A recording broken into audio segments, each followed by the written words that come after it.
This is Audible.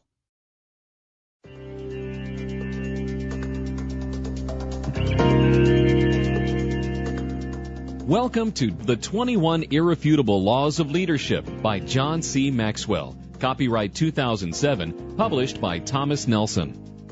What would happen if a top expert with more than 30 years of leadership experience were willing to distill everything he had learned about leadership into a handful of life-changing principles just for you? It would change your life. Listen as Dr. Maxwell outlines the laws of leadership that transcend time, place, culture, and situation, laws that can be applied to business and private life. Follow these laws, and people will follow you. And now, America's expert on leadership, John C. Maxwell, with the 21 Irrefutable Laws of Leadership. During a break at a conference where I was teaching, a young college student came up to me and said, "I know you are teaching the 21 Laws of Leadership, but I want to get to the bottom line." With intensity, he raised his index finger and asked, "What is the one thing I need to know about leadership?" Trying to match his intensity, I raised my index finger and answered, "The one thing you need to know about leadership is that there is more than one thing that you need to know about leadership. To lead well, we must do 21 things well." Each law was like a tool, ready to be picked up and used to help you achieve your dreams and add value to other people. Pick up even one, and you will become a better leader. Learn them all, and people will gladly follow you. Now, let's open the toolbox together. Law number 1. The law of the lid.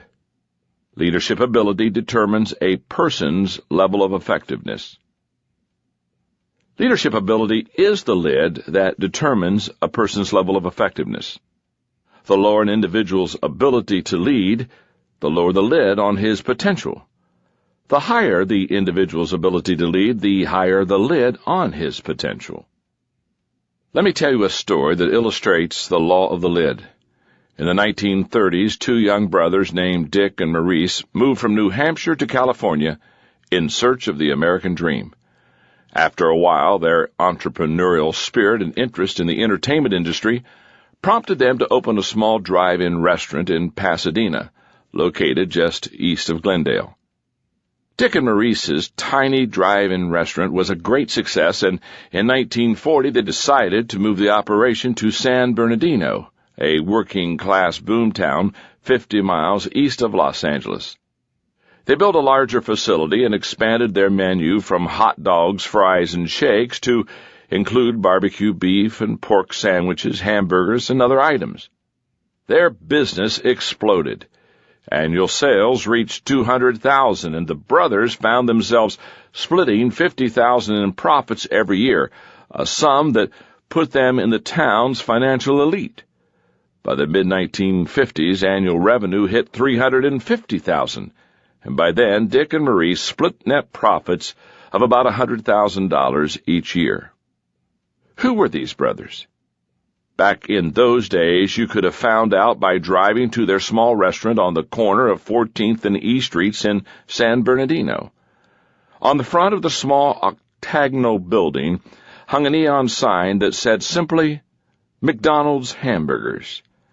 Dick and Maurice McDonald had hit the great American jackpot, and the rest, as they say, is history, right? Wrong. The McDonalds never went any farther because their weak leadership put a lid on their ability to succeed. They lacked the leadership necessary to make a larger enterprise effective. Dick and Maurice were good single restaurant owners. They understood how to run a business, make their systems efficient, cut costs, and increase profits. They were efficient managers, but they were not leaders. Their thinking patterns clamped a lid down on what they could do and become. At the height of their success, Dick and Maurice found themselves smack dab against the law of the lid. In 1954, the brothers hooked up with a man named Ray Kroc, who was a leader. Kroc had been running a small company he founded which sold machines for making milkshakes. He knew about McDonald's. The restaurant was one of his best customers, and as soon as he visited the store, he had a vision for its potential. In his mind, he could see the restaurant going nationwide in hundreds of markets. He soon struck a deal with Dick and Maurice, and in 1955, he formed McDonald's Systems, Inc., later called the McDonald's Corporation. Between 1955 and 59, Kroc succeeded in opening 100 restaurants. 4 years after that, there were 500 McDonald's. Today, the company has opened more than 31,000 restaurants in 119 countries. Leadership ability, or more specifically, the lack of leadership ability, was the lid on the McDonald's brothers' effectiveness. I believe that success is within the reach of just about everyone. But I also believe that personal success without leadership ability brings only limited effectiveness. Without leadership ability, a person's impact is only a fraction of what it could be with good leadership. The higher you want to climb, the more you need leadership. The greater the impact you want to make, the greater your influence needs to be. Whatever you will accomplish is restricted by your ability to lead others. Leadership ability is always the lid on personal and organizational effectiveness. If a person's leadership is strong, the organization's lid is high. But if it's not, then the organization is limited. That's why in times of trouble, organizations naturally look for new leadership. Wherever you look, you can find smart, talented, successful people who are able to go only so far because of the limitations of their leadership. For example, when Apple got started in the late 1970s, Steve Wozniak was the brains behind the Apple computer.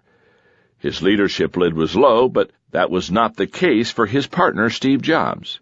His lid was so high that he built a world-class organization and gave it a 9-digit value.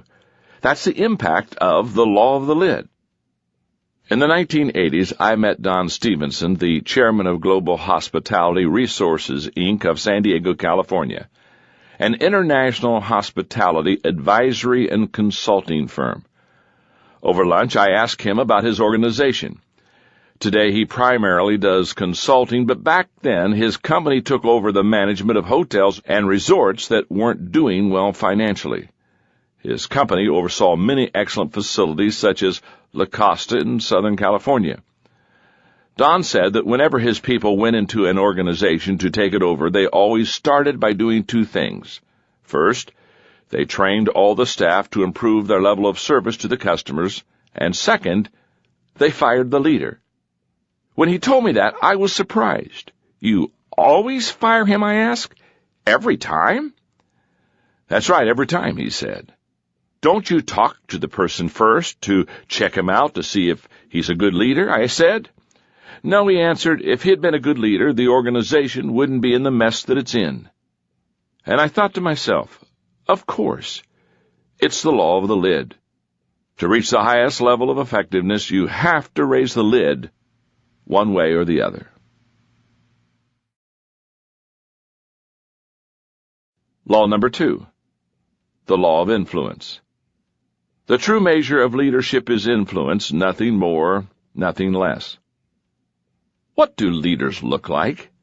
Do they always look powerful, impressive, charismatic? And how do you measure the effectiveness of a leader? Can you put two people side by side and instantly tell which is the better leader? These are questions people have asked for hundreds of years. One of the most effective leaders of the 20th century was anything but impressive upon first appearance. When people think of Mother Teresa, they envision a frail little woman dedicated to serving the poorest of the poor. But she was also a tremendous leader. I say that because she had an amazing amount of influence with others. And if you don't have influence, you will never be able to lead others. Mother Teresa's impact reached far beyond her immediate environment. People from all walks of life and from nations around the globe respected her, and when she spoke, people listened. Author and former presidential speechwriter Peggy Noonan wrote about a speech Mother Teresa gave at the National Prayer Breakfast in 1994. It illustrates her level of influence with others. Noonan observed, The Washington establishment was there, plus a few thousand born-again Christians, Orthodox Catholics, and Jews.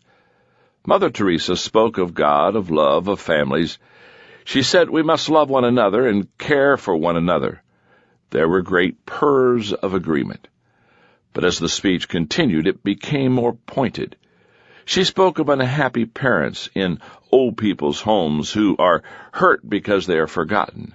She asked, "Are we willing to give until it hurts in order to be with our families, or do we put our own interests first?" The baby boomers in the audience began to shift in their seats, and she continued, "I feel that the great destroyer of peace today is abortion," she said, and she told them why, in uncompromising terms.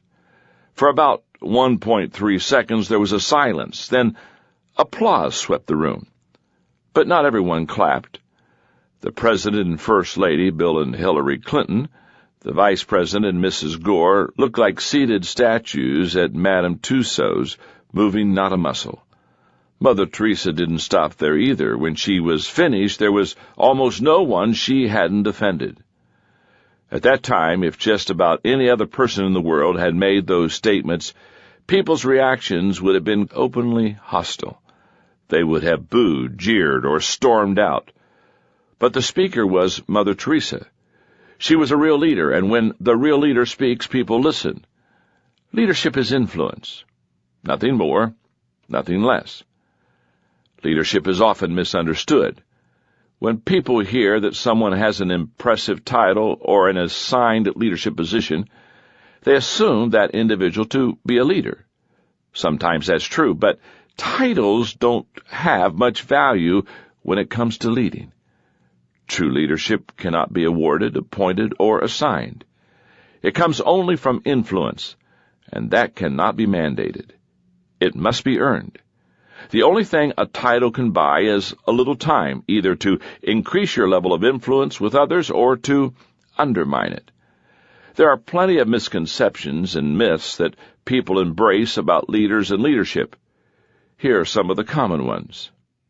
First, the management myth. A widespread misunderstanding is that leading and managing are one and the same. The main difference between the two is that leadership is about influencing people to follow, while management focuses on maintaining systems and processes. The best way to test whether a person can lead rather than manage is to ask him to create positive change. Managers can maintain direction, but often they can't change it. Systems and processes can do only so much. To move people in a new direction, you need influence. Number 2 is the entrepreneur myth. Frequently people assume that all entrepreneurs are leaders, but that's not always the case. Entrepreneurs are skilled at seeing opportunities and going after them. They see needs and understand how to meet them in a way that produces a profit. But not all of them are good with people. Many find it necessary to partner with someone skilled at the people part of the equation. If they can't influence people, they can't lead. Number 3, the knowledge myth. Sir Francis Bacon said, "Knowledge is power." If you believe power to be the essence of leadership, then you might naturally assume that those who possess knowledge and intelligence are therefore leaders. That isn't necessarily true. You can visit any major university and meet brilliant research scientists and philosophers whose ability to think is so high that it's off the charts, but whose ability to lead is so low that it doesn't even register on the charts. Neither IQ nor education necessarily equates to leadership. Number 4, the pioneer myth. Another misconception is that anyone who is out in front of the crowd is a leader. But being first isn't always the same as leading. To be a leader, a person has to not only be out front, but also have people intentionally coming behind him, following his lead, and acting on his vision. Being a trendsetter is not the same as being a leader. Don't listen to the claims of the person professing to be a leader. Don't examine his credentials. Don't check his title. Check his influence. The proof of leadership is found in the followers.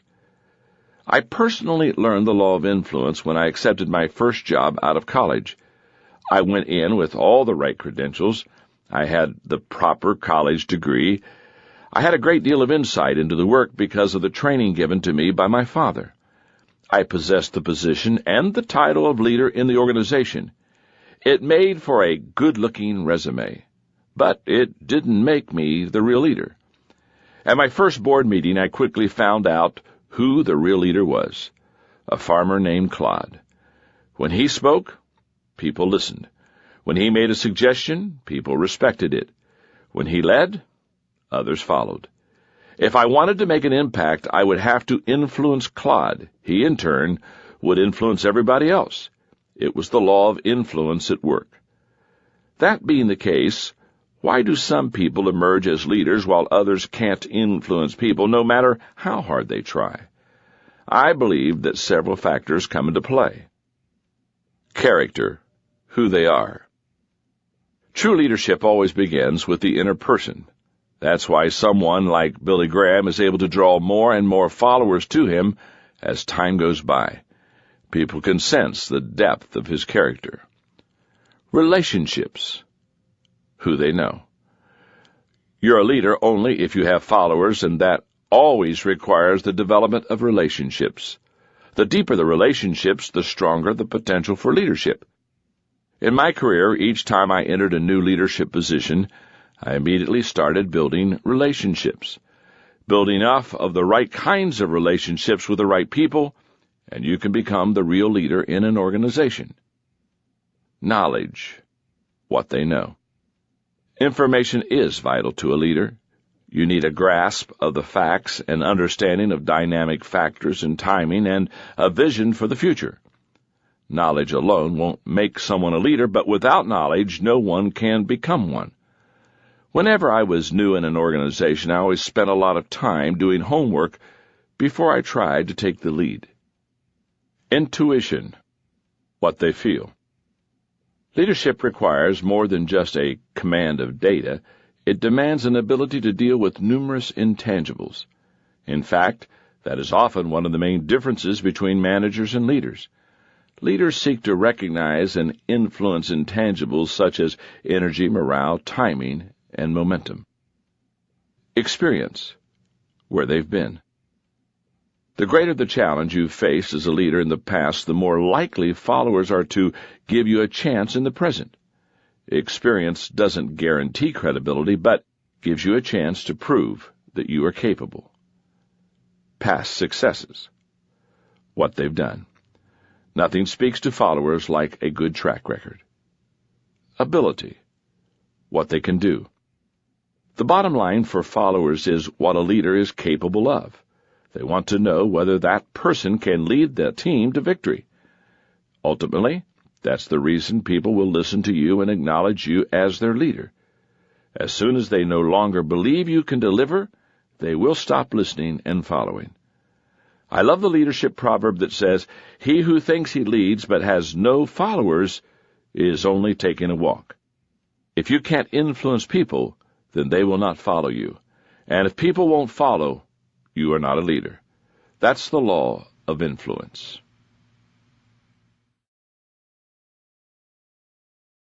Law number 3, the law of process. Leadership develops daily, not in a day. Ann Schreiber was 101 years old when she died in January 1995. For years, she had lived in a tiny, run-down, rent-controlled studio apartment in Manhattan. The paint on the walls was peeling, and the old bookcases that lined the walls were covered in dust. Rent was $400 a month. Schreiber lived on Social Security and a small monthly pension, which she started receiving in 1943 when she retired as an auditor for the Internal Revenue Service. She was 51 when she retired and was making only $3,150 a year. Schreiber was the model of thrift. She didn't spend money on herself. She didn't buy new furniture as the old pieces she owned became worn out. She didn't even subscribe to a newspaper. About once a week, she used to go to the public library to read the Wall Street Journal. Imagine the surprise of Norman Lamb, the president of Yeshiva University in New York City, when he found out that Ann Schreiber, a little old lady whose name he had never heard and who had never attended yeshiva, left nearly her entire estate to the university. When I saw the will, it was mind-blowing. Such an unexpected windfall, said Lamb. This woman has become a legend overnight. The estate Ann Schreiber left to Yeshiva University was worth $22 million. How in the world did a spinster who had been retired for 50 years build an 8-figure fortune? The answer is, she did it, one day at a time. By the time she retired from the IRS in 1943, she had managed to save $5,000. She invested that money in stocks. In 1950, she had made enough profit to buy 1,000 shares of Shearing Plow Corporation stock, then valued at $10,000.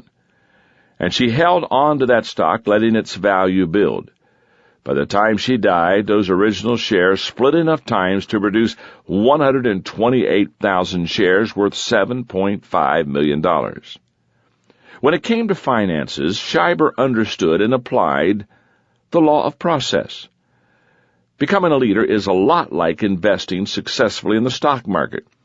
If you hope to make a fortune in a day, you're not going to be successful. There are no successful day traders in leadership development. What matters most is what you do day by day over the long haul. If you continually invest in your leadership development, letting your assets compound, the inevitable result is growth over time. In a study of 90 top leaders from a variety of fields, leadership experts Warren Bennis and Bert Nannis made a discovery about a relationship between growth and leadership. It is the capacity to develop and improve their skills that distinguishes leaders from their followers. That's what happened to me when I took my first leadership position in 1969. I had captained sports teams all my life and had been the student government president in college, so I already thought that I was a leader. But when I tried to lead people in the real world, I found out the awful truth. Being put in charge is not the same as being a leader. I struggled for a while in that first leadership position. To be honest, I relied on my extremely high energy and whatever charisma I possessed. But there came a moment when I realized that leadership was going to be the key to my professional career. If I didn't get better at leadership, my career would eventually bog down, and I would never reach the goals that I had set for myself. Fortunately, at that time, I had breakfast with Kurt Kampmeyer of Success Motivation, Inc. At that breakfast, he asked me a question that would change my life. "John," he asked, "what is your plan for personal growth?" I fumbled for an answer and then finally admitted that I didn't have one. That night, my wife Margaret and I decided to make financial sacrifices so that I could get on the program that Kurt offered. That was an intentional step toward growth. From that day to now, I have made it a practice to read books, listen to tapes, and go to conferences on leadership. Around the time I met with Kurt, I also had another idea. I wrote to the top 10 leaders in my field and offered them $100 for half an hour of their time so I could ask them some questions. That was quite a sum for me back then. For the next several years, Margaret and I planned every vacation around where those leaders lived. If a great leader in Cleveland said yes to my request, then that year we vacationed in Cleveland so I could meet him. I can't explain how valuable those experiences were for me. Those leaders shared insights with me that I could have learned no other way. When you recognize your lack of skill and begin the daily discipline of personal growth, exciting things start to happen. What a person does on a disciplined, consistent basis gets him ready no matter what the goal. You can see the effect of the law of process in any walk of life. NBA Hall of Fame player Larry Bird became an outstanding free throw shooter by practicing 500 shots each morning before he went to school. Demosthenes of ancient Greece became the greatest orator by reciting verses with pebbles in his mouth and speaking over the roar of the ocean's waves, and he did it despite having been born with a speech impediment. You need to have the same dedication. To become an excellent leader, you need to work on it every day.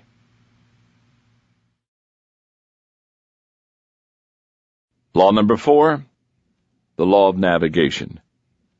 Anyone can steer the ship, but it takes a leader to chart the course.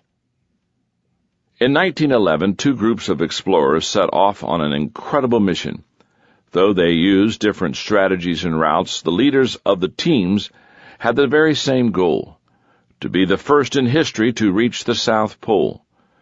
Their stories are life-and-death illustrations of the law of navigation. One group was led by Norwegian explorer Roald Amundsen. Ironically, Amundsen had not originally intended to go to Antarctica. His desire was to be the first man to reach the North Pole. But when he discovered that Robert Peary had beaten him there, Amundsen changed his goal and headed toward the other end of the earth. North or south, he knew his planning would pay off. Before his team ever set off, Amundsen had painstakingly planned this trip. He studied the methods of the Eskimos and other experienced Arctic travelers, and determined that their best course of action would be to transport all of their equipment and supplies by dog sled. When he assembled his team, he chose expert skiers and dog handlers. His strategy was simple. The dogs would do most of the work as the group traveled 15 to 20 miles in a 6-hour period each day. That would afford both the dogs and the men plenty of time for daily rest prior to the following day's travel. Amundsen's forethought and attention to detail were incredible. He located and stocked supply depots all along the intended route. That way, they would not have to carry every bit of their supplies with them the whole trip.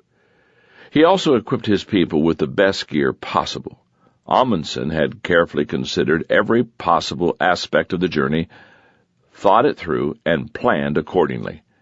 And it paid off. The worst problem they experienced on their trip was an infected tooth that one man had to have extracted.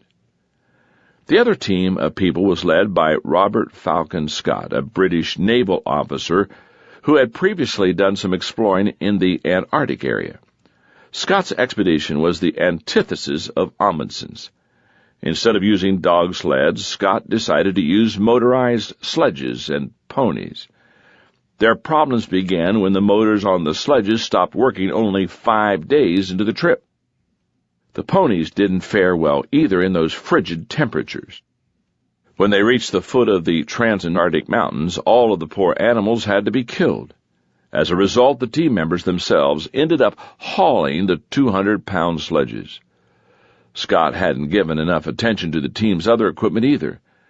Their clothes were so poorly designed that all of the men developed frostbite.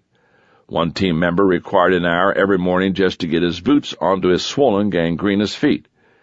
Everyone became snowblind because of their inadequate goggles that Scott had supplied.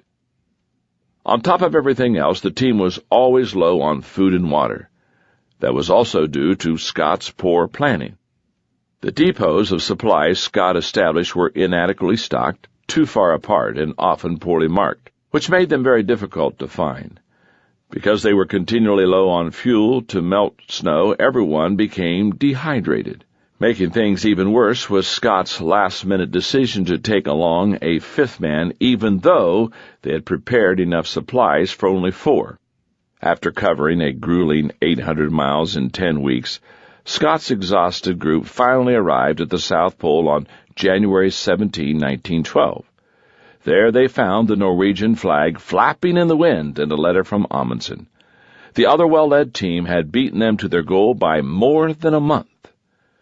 Scott's expedition to the pole is a classic example of a leader who could not navigate for his people.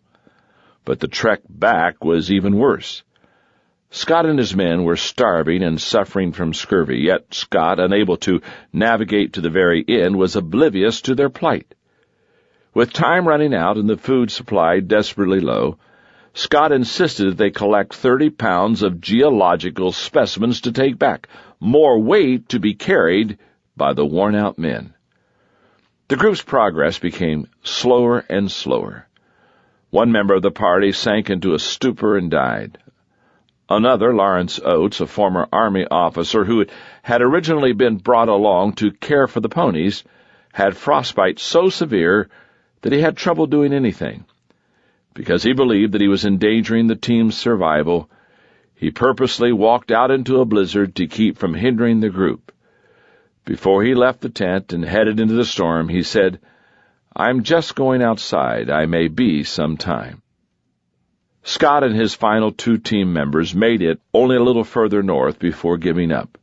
The return trip had taken 2 months, and they still were 150 miles from their base camp.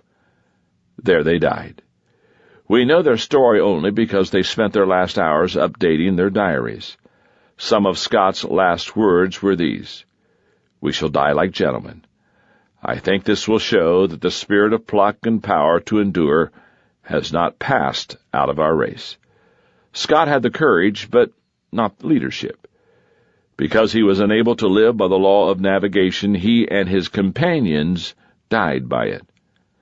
Followers need leaders able to effectively navigate for them. When they're facing life and death situations, the necessity is painfully obvious. But even when consequences aren't as serious, the need is also great. The truth is that nearly anyone can steer the ship, but it takes a leader to chart the course. That is the law of navigation. Leaders who navigate do even more than control the direction in which they and their people travel. They see the whole trip in their minds before they leave the dock. They have vision for getting to their destination. They understand what it will take to get there. They know who they'll need on the team to be successful. And they recognize the obstacles long before they appear on the horizon. Before good leaders take their people on a journey, they go through a process in order to give the trip the best chance of being a success.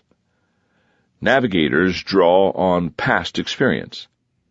Every past success and failure you've experienced can be a valuable source of information and wisdom if you allow it to be. Successes teach you what you're capable of doing and give you confidence. However, your failures often teach you greater lessons. They reveal wrong assumptions, character flaws, errors in judgment, and poor working methods. Ironically, many people hate their failures so much that they quickly cover them up instead of analyzing them and learning from them. Why do I even mention something that seems so basic? Because most natural leaders are activists. They tend to look forward, not backward, make decisions, and then move on. I know this because that is my tendency. But for leaders to become good navigators, they need to take time to reflect and learn from their experiences. Navigators examine the conditions before making commitments. Drawing on experience means looking inward. Examining conditions means looking outward. No good leader plans a course of action without paying close attention to current conditions. That would be like setting sail against the tide or plotting a course into a hurricane. Good navigators count the costs before making the commitments for themselves and others. They examine not only measurable factors such as finances, resources, and talent, but also intangibles such as timing, morale, momentum, culture, and so on. Navigators listen to what others have to say. No matter how good a leader you are, you yourself will not have all the answers. That's why top-notch navigators gather information from many sources. For example, before Roald Amundsen began his expedition to the South Pole, he had learned from a group of Native Americans in Canada about warm clothing and Arctic survival techniques.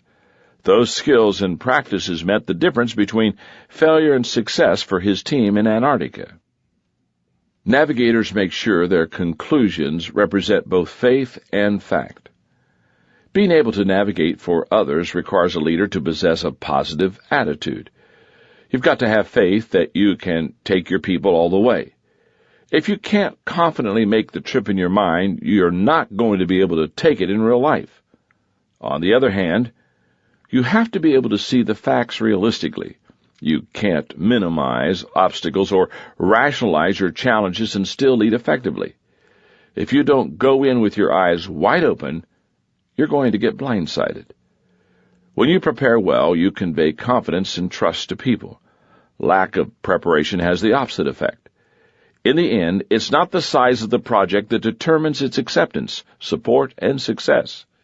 It's the size of the leader. That's why I say that anyone can steer the ship, but it takes a leader to chart the course. Leaders who are good navigators are capable of taking their people just about anywhere.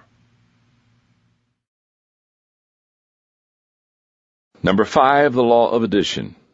Leaders add value by serving others.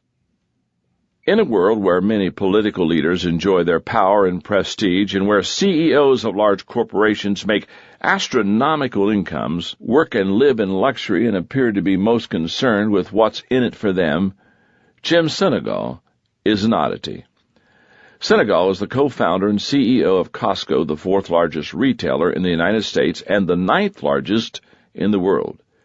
He doesn't seem much interested in perks. He works in an unremarkable office comprised primarily of folding tables and chairs. If he invites someone to meet him at the corporate offices, he goes down to the lobby to meet his guest. He answers his own phone, and he takes a salary of only $350,000 a year, which puts him in the bottom 10% of CEOs of large corporations. Retail experts give a lot of attention to Sinegal's formula for success. Offer a limited number of items, rely on high-volume sales, keep costs as low as possible, and don't spend money on advertising. But there is something that separates him from the competitors who employ similar strategies: the way he treats his employees. He believes in paying his employees well and offering them good benefit packages. Costco employees are paid an average of 42% more than the company's chief rival, and Costco employees pay a fraction of the national average for health care.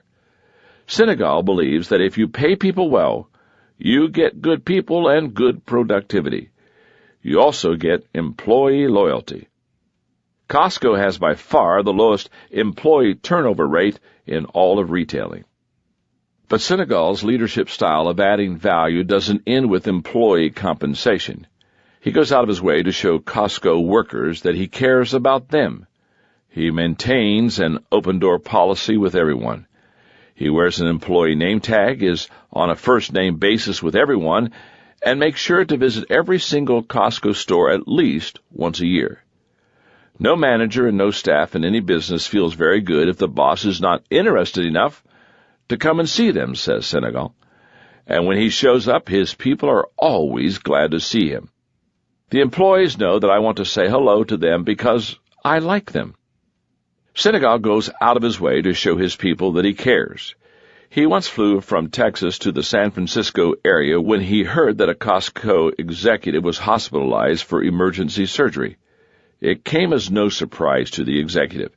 It was consistent with the way that Sinegal always leads.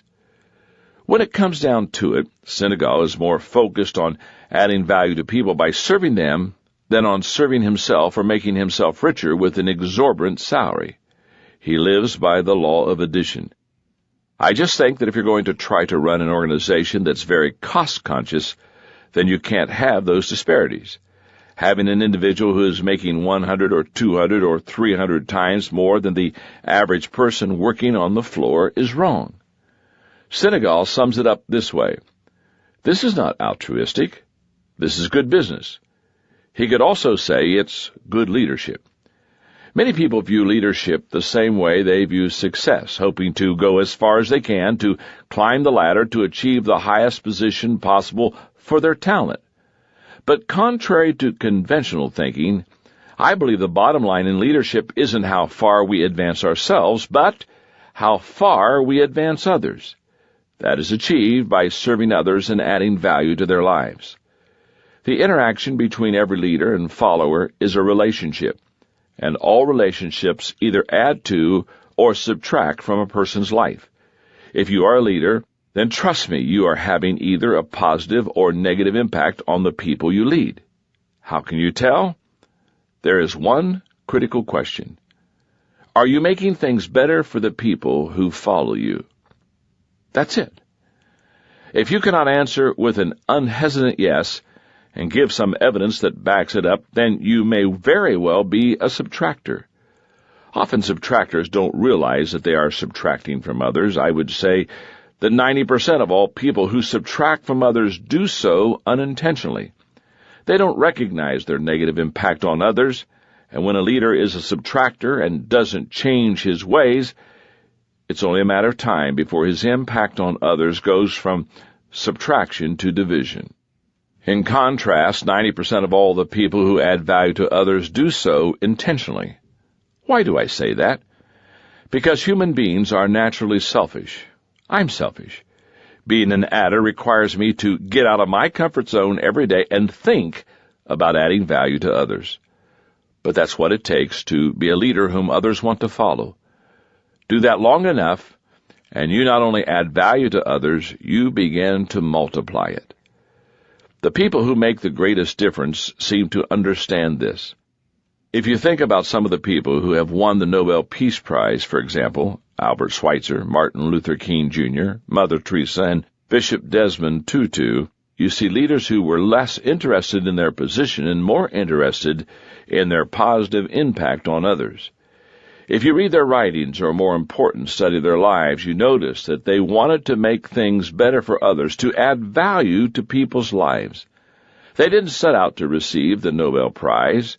They desired to engage in noble service to their fellow human beings. The specifics depend on the vision, the type of work, and the organization. But the intention is always the same: to add value.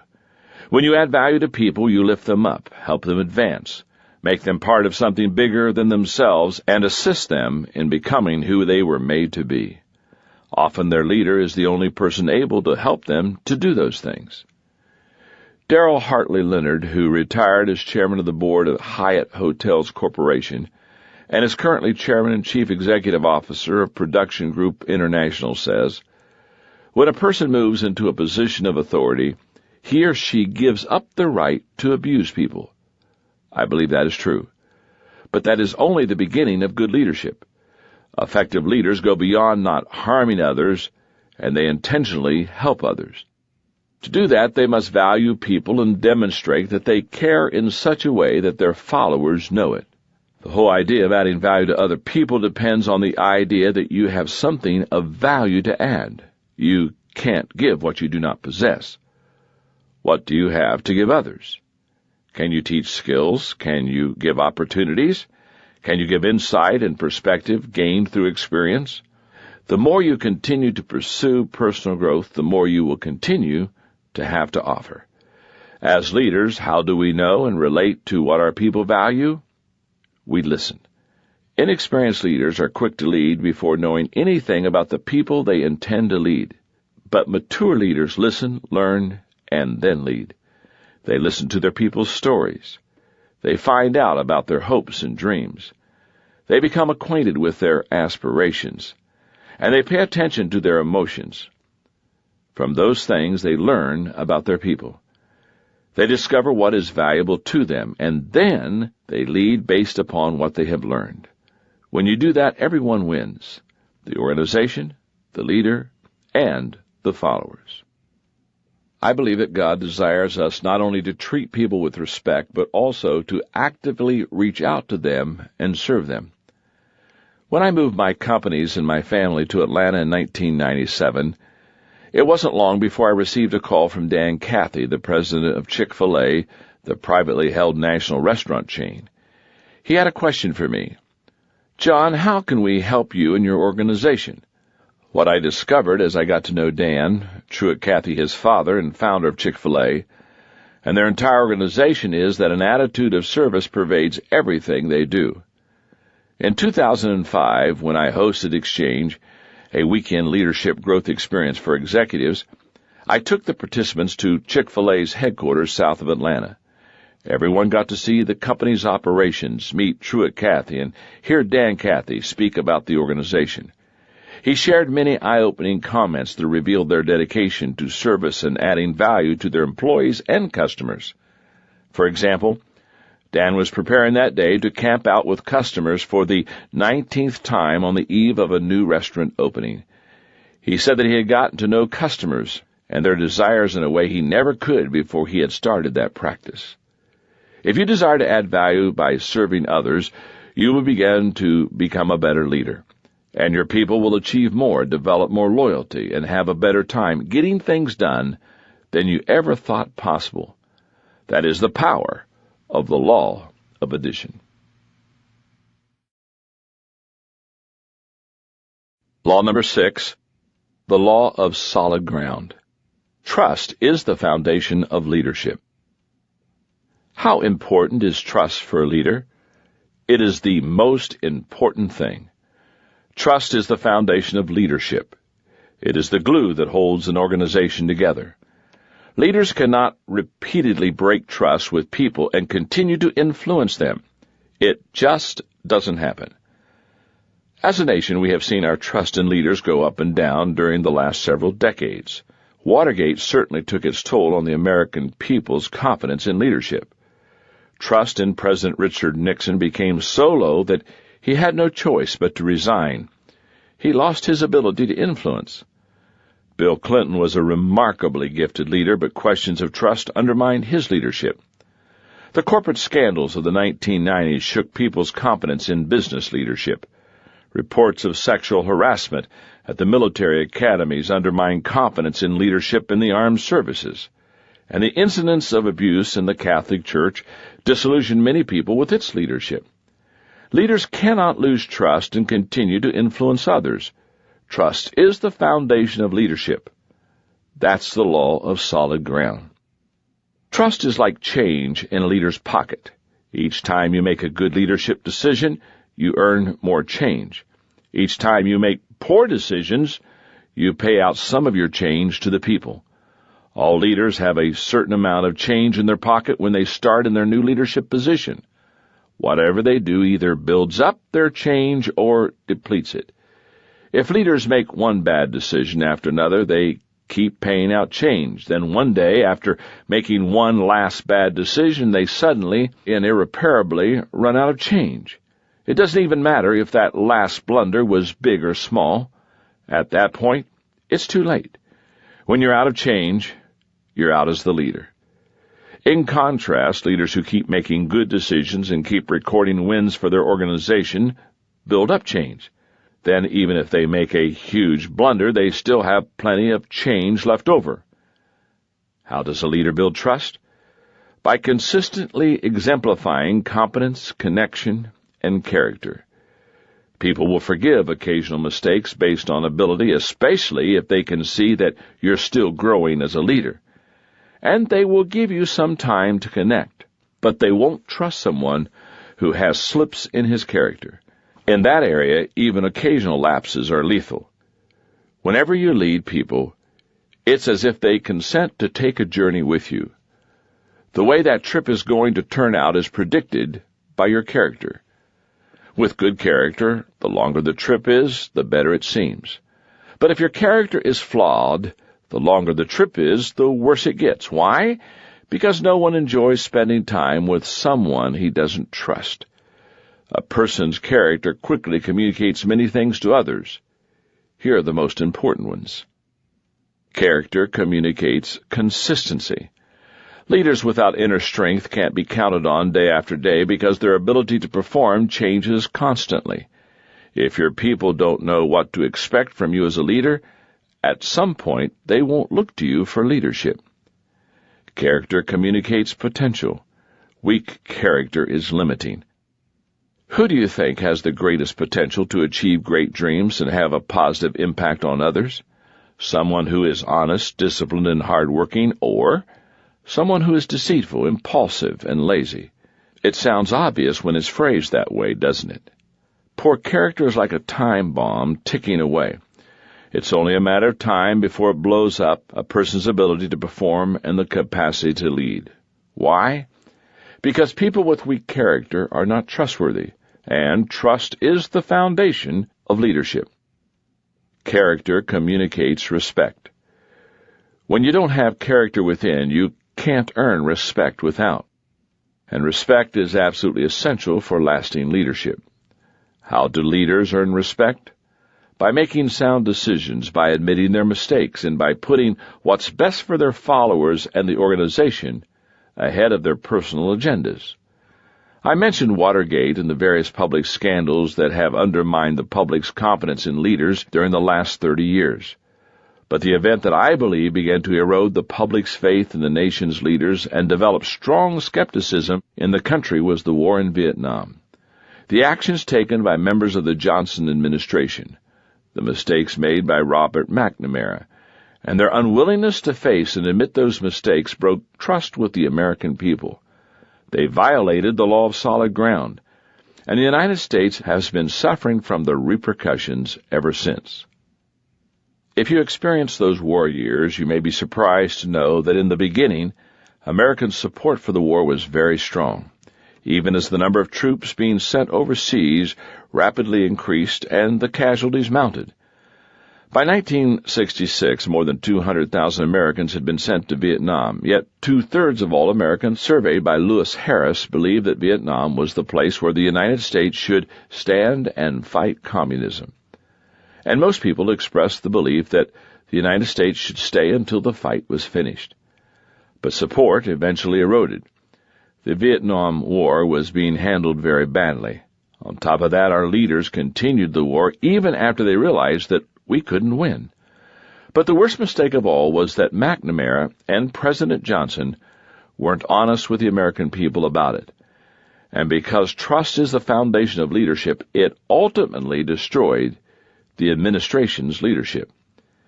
In his book, In Retrospect, McNamara recounts that he repeatedly minimized American losses and told only half-truths about the war. For example, he says, "Upon my return to Washington from Saigon on December 21, 1963, I was less than candid when I reported to the press. I said we observed the results of very substantial increase in Viet Cong activity, which is true. But I then added, we reviewed the plans of the South Vietnamese, and we have every reason to believe that they will be successful, an overstatement at best." For a while, nobody questioned McNamara's statements because there was no reason to mistrust the country's leaders.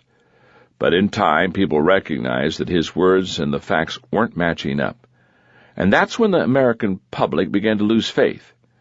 Years later, McNamara admitted his failure. "We of the Kennedy and Johnson administration who participated in the decisions on Vietnam act according to what we thought were the principles and the traditions of this nation. We made our decisions in light of those values, yet we were wrong, terribly wrong." Many would argue that McNamara's admission came 30 years and 58,000 lives too late. The cost of Vietnam was high, and not just in human lives.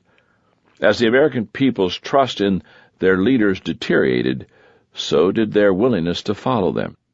Protests led to open rebellion and to society-wide turmoil. The era that had begun with hope and idealism characterized by John F. Kennedy ultimately ended with the mistrust and cynicism associated with Richard Nixon.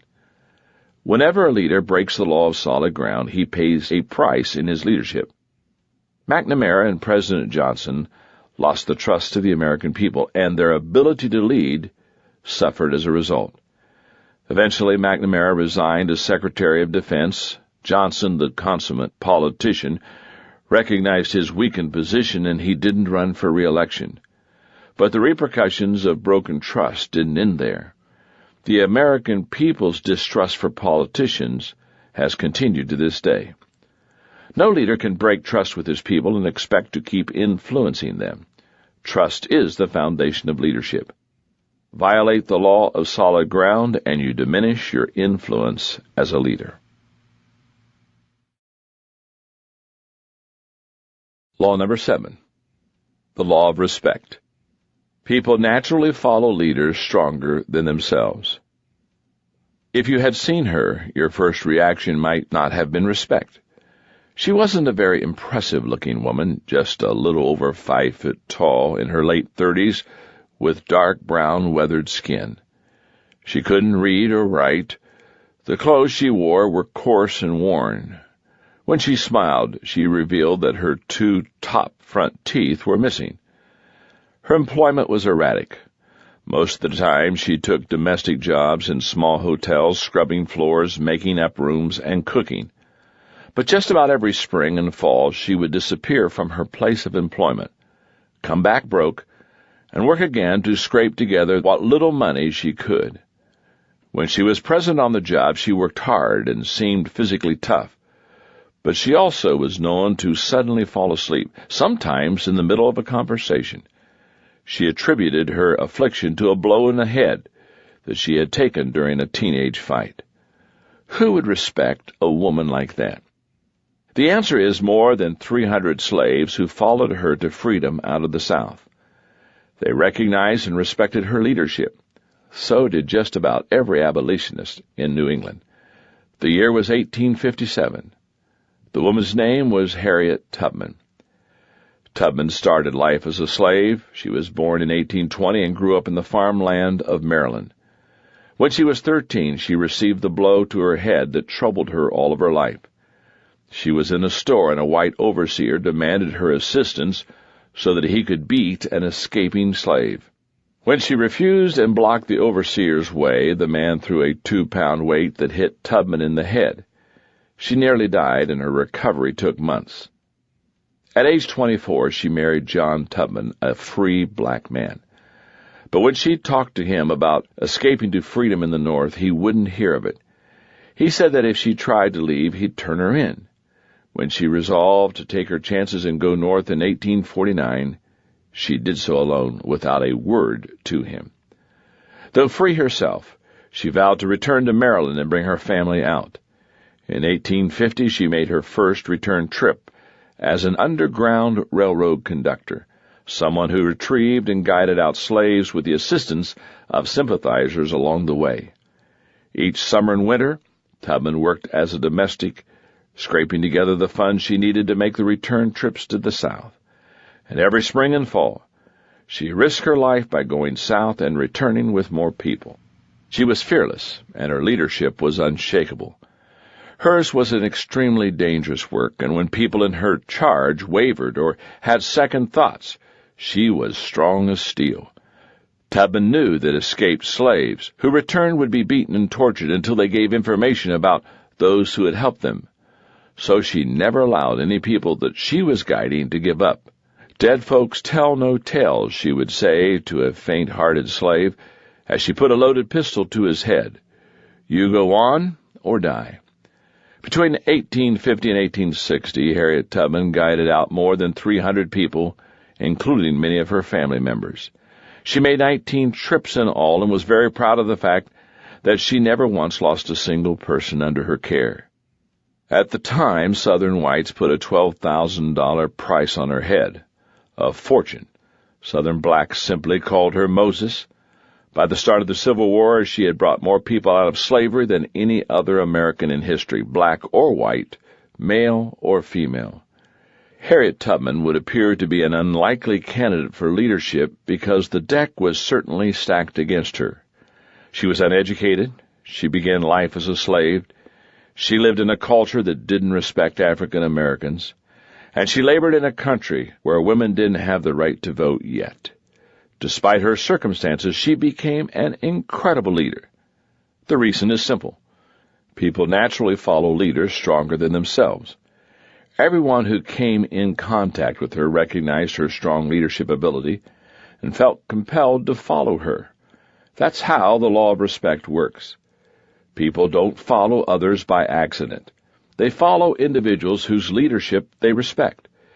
People who are an 8 in leadership on a scale from 1 to 10, with 10 being the strongest, don't go out and look for a 6 to follow.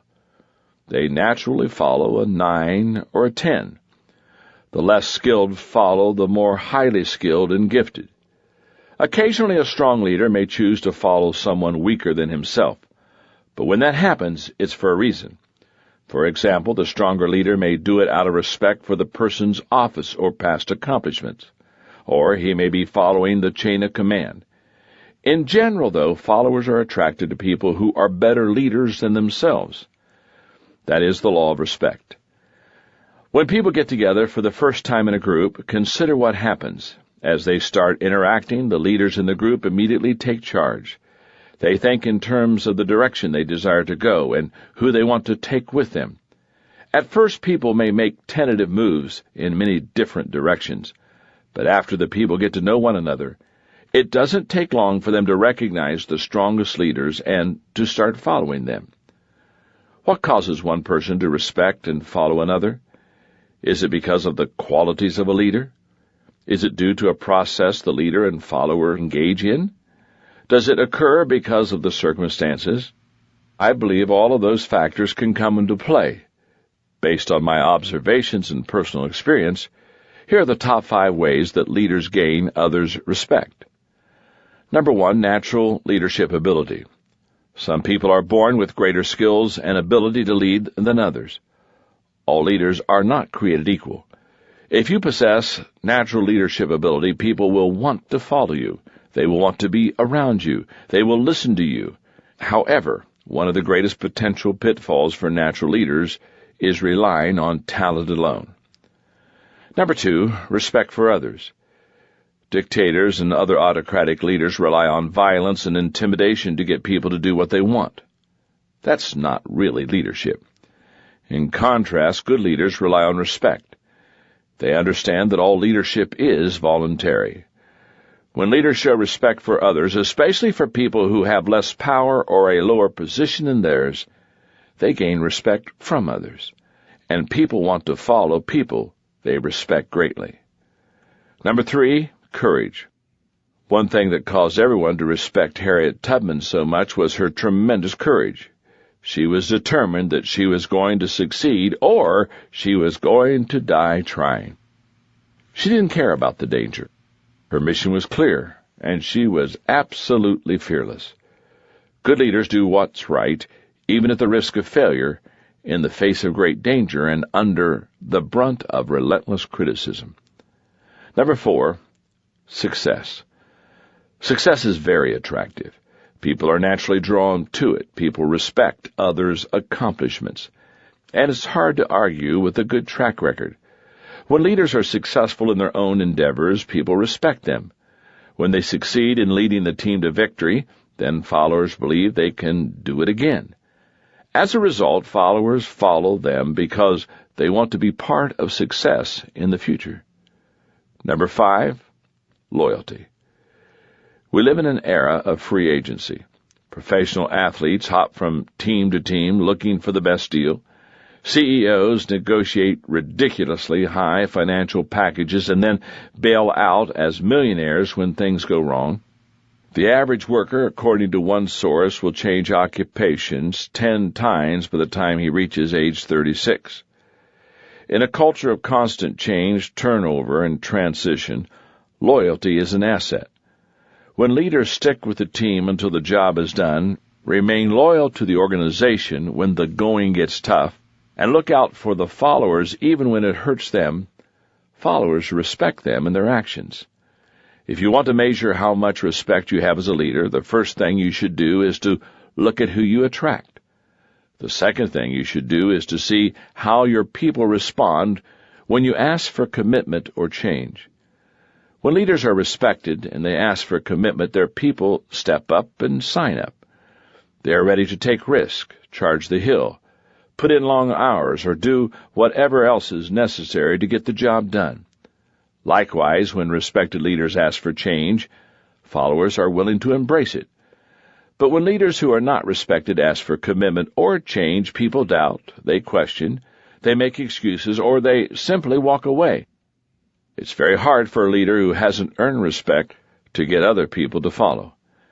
In October of 1997, college basketball saw the retirement of a great leader, someone who engendered respect as he spent more than 30 years of his life pouring himself into others. His name is Dean Smith, and he was the head basketball coach at the University of North Carolina. His leadership not only won games in the respect of his players, but also helped produce a remarkable 49 men who went on to play professional basketball. Included in that list are greats such as Bob McAdoo, James Worthy, and of course Michael Jordan. Not only one of the best players ever to dribble a basketball, but also a fine leader in his own right. Michael Jordan understood what it meant to follow a good leader. During the waning years of his career, he was adamant about his desire to play for only one coach, Phil Jackson, the man he believes is the best in the business. It made sense. A leader like Jordan wanted to follow a strong leader, one stronger than himself. That's the law of respect. It's just possible that Jordan's desire got its seed when the young North Carolinian, still developing, was being led and mentored by his strong coach, Dean Smith. If you ever become frustrated because the people you want to follow you are reluctant to, it very well may be that you are trying to lead people whose leadership is stronger than yours. That creates a difficult situation. If you're a 7 as a leader, 8s, 9s, and 10s aren't likely to follow you, no matter how compelling your vision is or how well thought out a plan you devised. So what can you do about it? Become a better leader. There's always hope for a leader who wants to grow.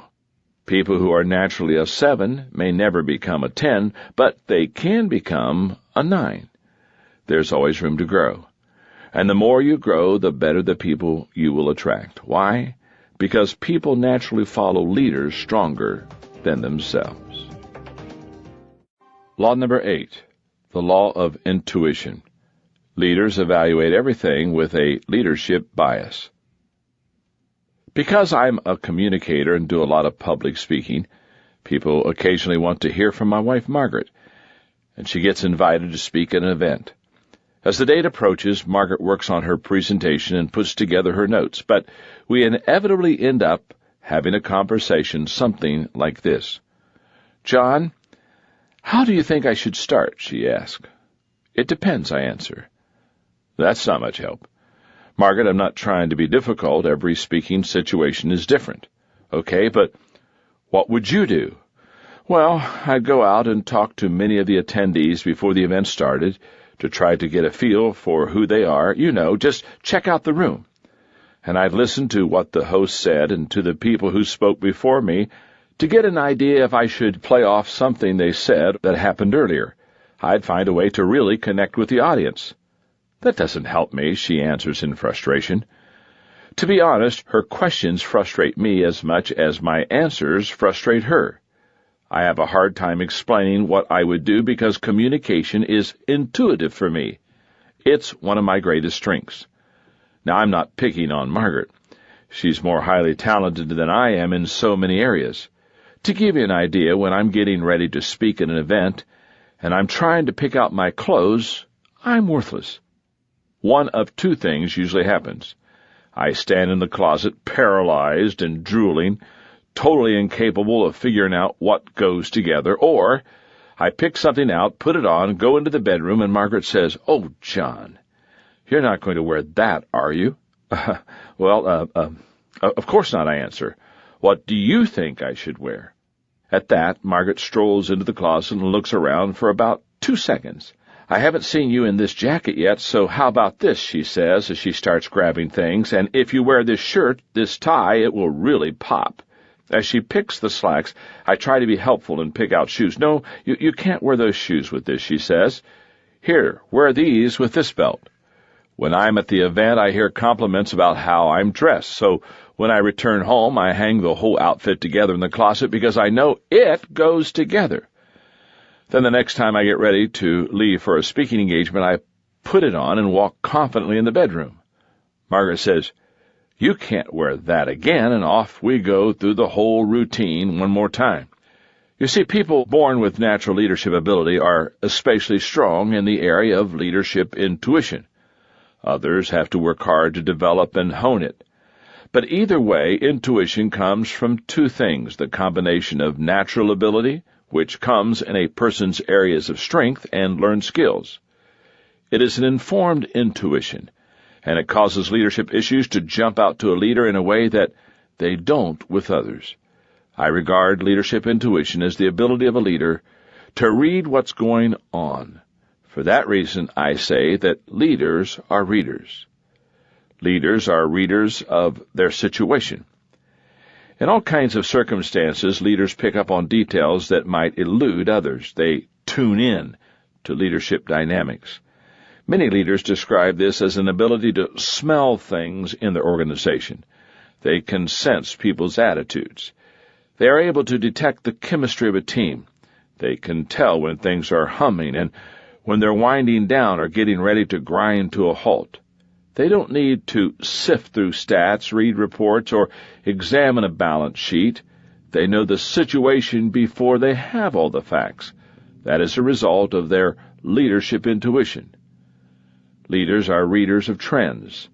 Most followers are focused on their current work. They think in terms of tasks at hand, projects, or specific goals. That is as it should be. Most managers are concerned with efficiency and effectiveness. They often possess a broader view than employees, thinking in terms of weeks, months, or even years.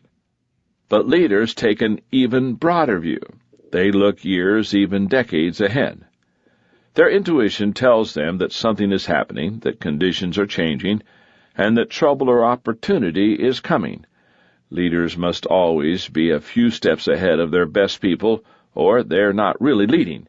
They can do that only if they are able to read trends. Leaders are readers of their resources. A good worker encounters a challenge and thinks, "What can I do to help?" A high achiever asks, "How can I solve this problem?" A peak performer wonders, "What must I do to reach the next level so that I can overcome this?" Leaders see a challenge, problem, or opportunity, and they think, "Who is the best person to take this on? What resources, raw materials, technology, information, and so forth do we possess that will help us? What will this take financially? How can I encourage my team to achieve success?" Leaders see everything with a leadership bias. Their focus is on mobilizing people and leveraging resources to achieve their goals rather than on using their own individual efforts. Leaders who want to succeed maximize every asset and resource that they have for the benefit of their organization. For that reason, they are continually aware of what they have at their disposal. Leaders are readers of people. President Lyndon Johnson once said that when you walk into a room, you don't belong in politics if you can't tell who's for you and who's against you. Reading people is perhaps the most important intuitive skill leaders can possess. After all, if what you are doing doesn't involve people, it's not leadership. And if you aren't persuading people to follow, then you're not leading. Leaders are readers of themselves. Finally, good leaders develop the ability to read themselves. Leaders must know not only their own strengths and blind spots, skills and weaknesses, but also their current state of mind. Why? Because leaders can hinder progress just as easily as they can help create it. In fact, it's easier to damage an organization than it is to build one. We've all seen excellent organizations that took generations to build begin falling apart in a matter of years. Whenever leaders face a problem, they automatically measure it and begin solving it using the law of intuition. They evaluate everything with a leadership bias. For example, leadership intuition came into play in the recent years at Apple Computer. Just about everybody knows the success story of Apple. The company was created in 1976 by Steve Jobs and Steve Wozniak in a garage. Just 4 years later, the business went public, opening at $22 a share and selling 4.6 million shares. It made more than 40 employees and investors millionaires overnight. But Apple's story hasn't been all positive. Since those early years, Apple's success, stock value, and ability to capture customers have fluctuated wildly. Jobs left Apple in 1985, having been pushed out in a battle with CEO John Sculley, the former Pepsi president whom Jobs had recruited in 1983.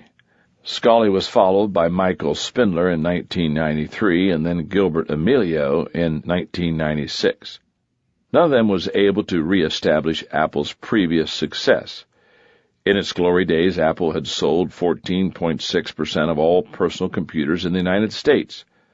By 1997, sales were down to 3.5%.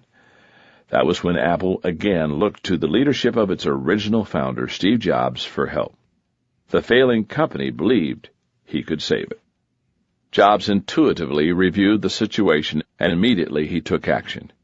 He knew that improvement was impossible without a change in leadership, so he quickly dismissed all but 2 of the previous board members and installed new ones. He made changes in the executive leadership. and he fired the company's ad agency and held a competition for the account among 3 firms. He also refocused the company. Jobs wanted to get back to the basics of what Apple had always done best, use its individuality to create products that made a difference. At the time, Jobs said, "We've reviewed the roadmaps of new products and axed more than 70% of the projects, keeping the 30% that were gems.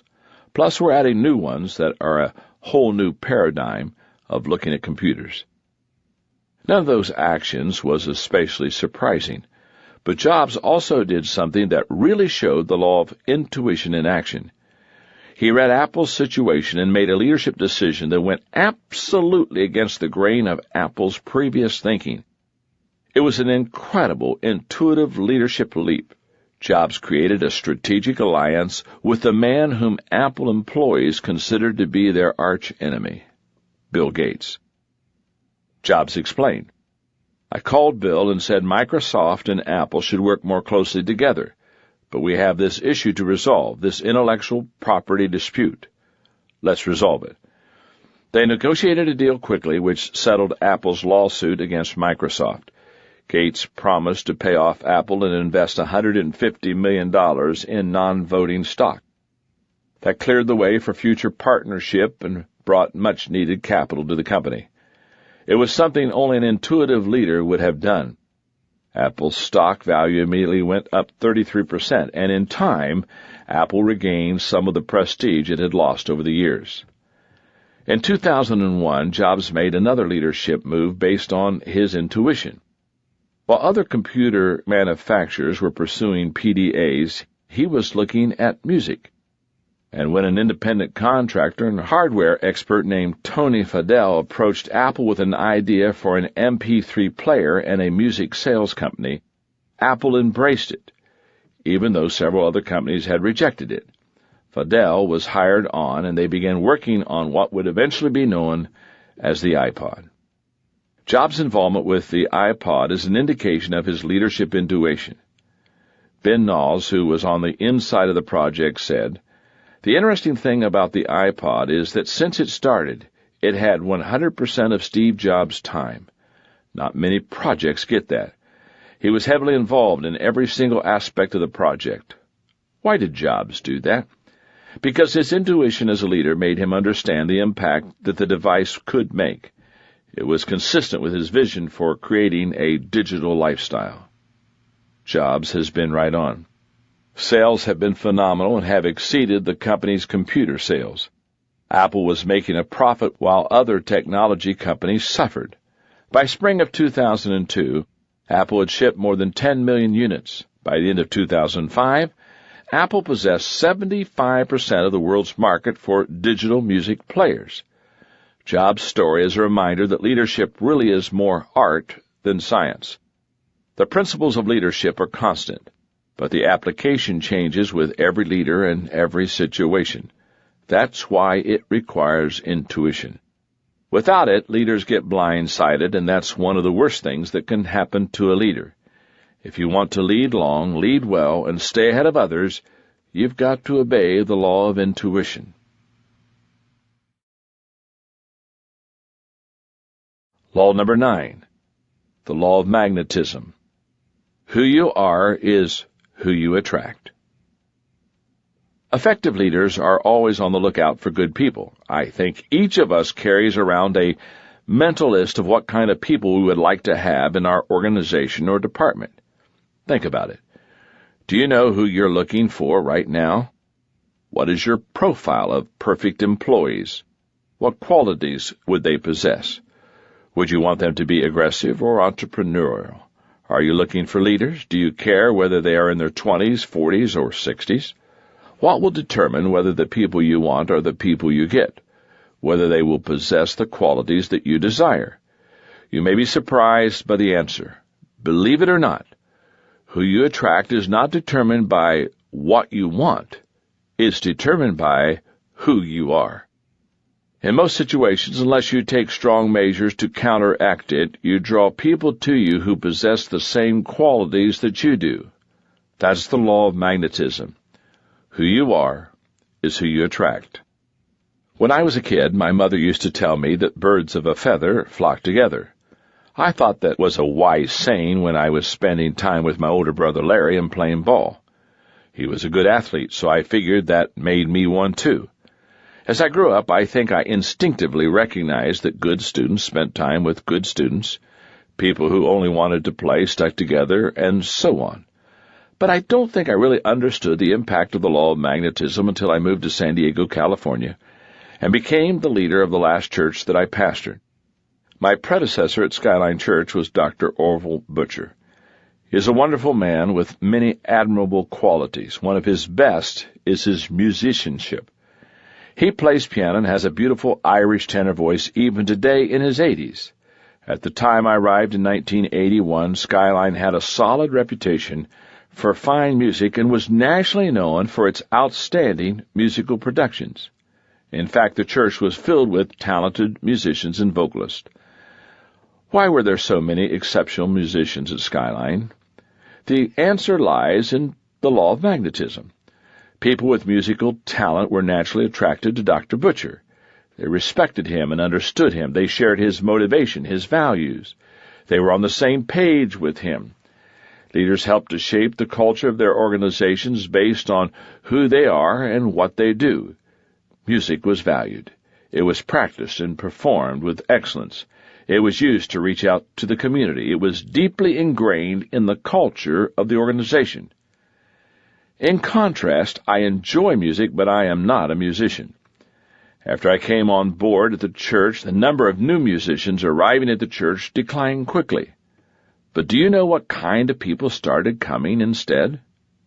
Leaders. I valued leadership, modeled it, trained people in it, and rewarded it. Leadership was woven into the fabric of the organization. By the time I left Skyline, not only was the church filled with hundreds of excellent leaders, but the church had raised up and sent out hundreds of leaders. The reason was the law of magnetism. Our organization became a magnet for people with leadership ability. If you have recruited and hired a staff, you will probably find that you and the people who follow you share common ground in several of these key areas. Generation. Most organizations reflect the characteristics of their key leaders, and that includes their age. During the dot-com boom of the 1990s, thousands of companies were founded by people in their 20s and early 30s. And who did they hire? Others in their 20s and 30s. In just about any type of organization, most of the time, the people who come on board are similar in age to the leaders who hire them. Often that occurs within departments. Sometimes it occurs company-wide. Attitude. Rarely have I seen positive and negative people attracted to one another. People who view life as a series of opportunities and exciting challenges don't want to hear others talk about how bad things are all the time. I know that's true for me. And not only do people attract others with similar attitudes, but their attitudes tend to become alike. Attitude is one of the most contagious qualities a human being possesses. People with good attitudes tend to make people around them feel more positive. Those with a terrible attitude tend to bring others down. Background. One of Theodore Roosevelt's memorable accomplishments is his daring charge up San Juan Hill with the Rough Riders during the Spanish-American War. Roosevelt personally recruited that all-volunteer cavalry company, and it was said to be a remarkably peculiar group of people. It was comprised primarily of two types of men, wealthy aristocrats from the Northeast and cowboys from the Wild West. Why? Because Roosevelt was an aristocratic-born, Harvard-educated New Yorker who turned himself into a real-life cowboy and big-game hunter in the Dakotas of the West. He was a strong and genuine leader in both worlds, and as a result, he attracted both kinds of people. People attract and are attracted to others of similar background. Blue-collar workers tend to stick together. Employers tend to hire people of their same race. People with education tend to respect and value others who also are well-educated. This natural magnetism is so strong that organizations that value diversity have to fight against it. Values. People are attracted to leaders whose values are similar to their own. Think about the people who flocked to President John F. Kennedy after he was elected in 1960. He was a young idealist who wanted to change the world, and he attracted people with a similar profile. When he formed the Peace Corps and called people to service, saying, "Ask not what your country can do for you, but what you can do for your country," thousands of young, idealistic people stepped forward to answer the challenge. It doesn't matter whether the shared values are positive or negative. Either way, the attraction is equally strong. Think about someone like Adolf Hitler. He was a very strong leader, as you can judge by his level of influence, but his values were rotten to the core. What kind of people did he attract? Leaders with similar values, all utterly evil men. The law of magnetism is powerful. Whatever character you possess is what you will likely find in the people who follow you. Energy. It's a good thing that people with similar levels of energy are attracted to one another, because when you pair a high-energy person with a low-energy person and ask them to work closely together, they can drive one another crazy. The high-energy person thinks the low-energy one is lazy, and the low-energy person thinks the high-energy one is insane. Giftedness. People do not go out looking for mediocre leaders to follow. People are attracted to talent and excellence, especially in their area of giftedness. They are most likely to respect and follow someone who possesses their kind of talent. Business people want to follow bosses with skill in building an organization and making a profit. Football players want to follow coaches with great football talent. Creative people want to follow leaders who are willing to think outside the box. Like attracts like. That may seem pretty obvious, yet I've met many leaders who expected highly talented people to follow them, even though they neither possess nor express value for those people's giftedness. As you listen to this chapter, you may find yourself in one of two situations. You may be saying to yourself, "I'm not crazy about people I'm attracting. Am I stuck with my situation?" The answer is no. If you are dissatisfied with the leadership ability of the people that you are attracting, then embrace the law of process and work to increase your leadership skill. If you want to grow an organization, grow the leader. If you find the people you attract to be unreliable or untrustworthy, then examine your character. Developing stronger character can be a more difficult road, but the payoff is huge. Good character improves every aspect of a person's life. On the other hand, you may be saying, "I like who I am, and I like the kind of people I attract." That's great. Now take the next step in effective leadership. Work at recruiting people who are different from you to staff your weaknesses. If you don't, important organizational tasks are likely to be overlooked, and the organization will suffer as a result. An organization will never fulfill its potential if everyone in it is a visionary, or if everyone is an accountant. It is possible for a leader to go out and recruit people unlike himself, but those are not the people he will naturally attract. Attracting people unlike yourself requires a high degree of intentionality.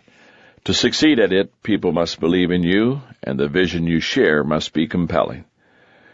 Who you are is who you attract. That is the law of magnetism. If you want to attract better people, become the kind of person you desire to attract. Law number 10, the law of connection. Leaders touch a heart before they ask for a hand. There are incidents in the lives and careers of leaders that become defining moments for their leadership. In the perception of followers, the general public, and historians, those moments often represent who those leaders are and what they stand for. Here's an example of what I mean. I believe the presidency of George W. Bush can be summed up by two defining moments that he experienced during his time of office. The first moment occurred early in his first term, and it defined that entire term in office. Just 4 days after the collapse of the World Trade Center towers, Bush went to Ground Zero. He spent time there with the firefighters, police officers, and rescue workers. He shook hands, he listened. He took in the devastation. He thanked the people working there and told them, The nation sends its love and compassion to everybody who's here. Reports said that the spirits of the tired searchers lifted when the president arrived and started shaking hands. Cameras captured Bush standing in the wreckage with his arm around firefighter Bob Beckwith. When some members of the crowd shouted that they couldn't hear him, Bush called back, "I can hear you. The rest of the world hears you. And the people who knocked these buildings down will hear all of us soon." The people cheered. They felt validated. They felt understood. Bush had connected with them in a way no one had seen him do prior to that moment. The second incident came during Bush's second 4 years in office, and it defined that second term. It occurred on August 31, 2005, just 2 days after the landfall of Hurricane Katrina. After the levees in New Orleans broke and the water flooded into the city, instead of visiting the city as he did in New York after 9/11, Bush flew over New Orleans in Air Force One, peering through one of the jet's small windows to see the damage. To the people on the Gulf Coast, it was a picture of indifference. After the worst of the tragedy was over, no matter what President Bush said or how much help he provided, he was unable to regain the people's confidence and trust. He had failed to connect with the people. He had broken the law of connection. For leaders to be effective, they need to connect with people. Why? Because you first have to touch people's hearts before you can ask for their hand. That is the law of connection. All great leaders and communicators recognize this truth and act on it almost instinctively. You can't move people to action unless you first move them with emotion. An outstanding orator and African-American leader of the 19th century was Frederick Douglass. It's said that he had a remarkable ability to connect with people and move their hearts when he spoke. Historian Luron Bennett said of Douglass, "He could make people laugh at a slave owner preaching the duties of Christian obedience, could make them see the humiliation of a black maiden ravished by a brutal slave owner, could make them hear the sobs of a mother separated from her child. Through him, people could cry, curse, and feel. Through him, they could live slavery."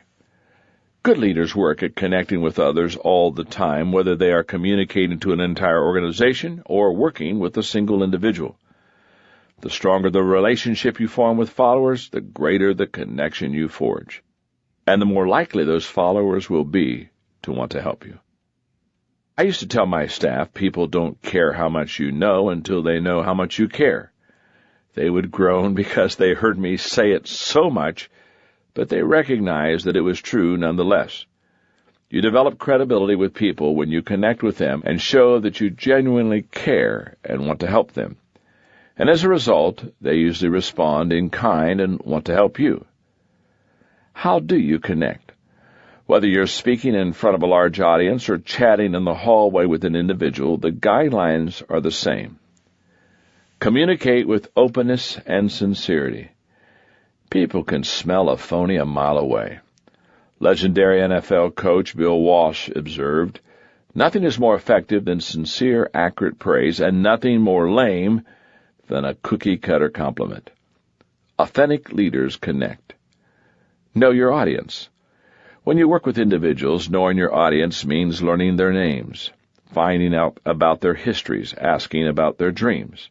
When you communicate to an audience, you learn about the organization and its goals. You want to speak to what they care about, not just what you care about. Live your message. Perhaps the most important thing you can do as a leader and communicator is to practice what you preach. That's where credibility comes from. Plenty of people out in the marketplace are willing to say one thing to an audience, but to do something else. They don't last. Go where they are. As a communicator, I dislike any kind of barrier to communication. I don't like to be too far from my audience or too high above them on stage. And I definitely don't want any physical barriers between me and the people. But a person's method of communication can also be a barrier. Whether I'm speaking from a stage or sitting across from someone in my office, I try to speak the other person's language to go to that person. I try to be attuned to others' culture, background, education, and so on. I adapt to others. I don't expect them to adapt to me. Focus on them not yourself. If you go on an elevator with me and ask me to tell you the secret to good communication before I got off the next floor, I'd tell you to focus on others, not yourself. That is the number one problem of inexperienced speakers, and it is also the number one problem of ineffective leaders. You will always connect faster when your focus is not on yourself. Believe in them. It's one thing to communicate to people because you believe you have something of value to say.